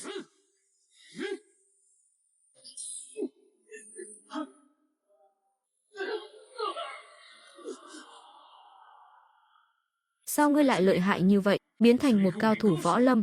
Bởi vì ta mới là chủ nhân của thế giới này. Ta mới thực sự là chân mệnh thiên tử. Ta không tin, ta không tin. Triệu Phượng Niên, ngươi tìm chết.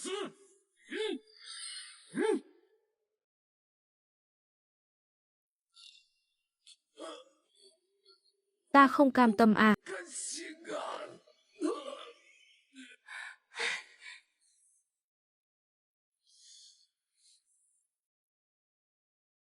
Thiên hạ phong vân xuất ngã bối, nhất nhập giang hồ tuế nguyệt thôi. Hoàng đồ bá nghiệp đàm tiếu chung, bất thắng nhân sinh. Nhất chàng túy.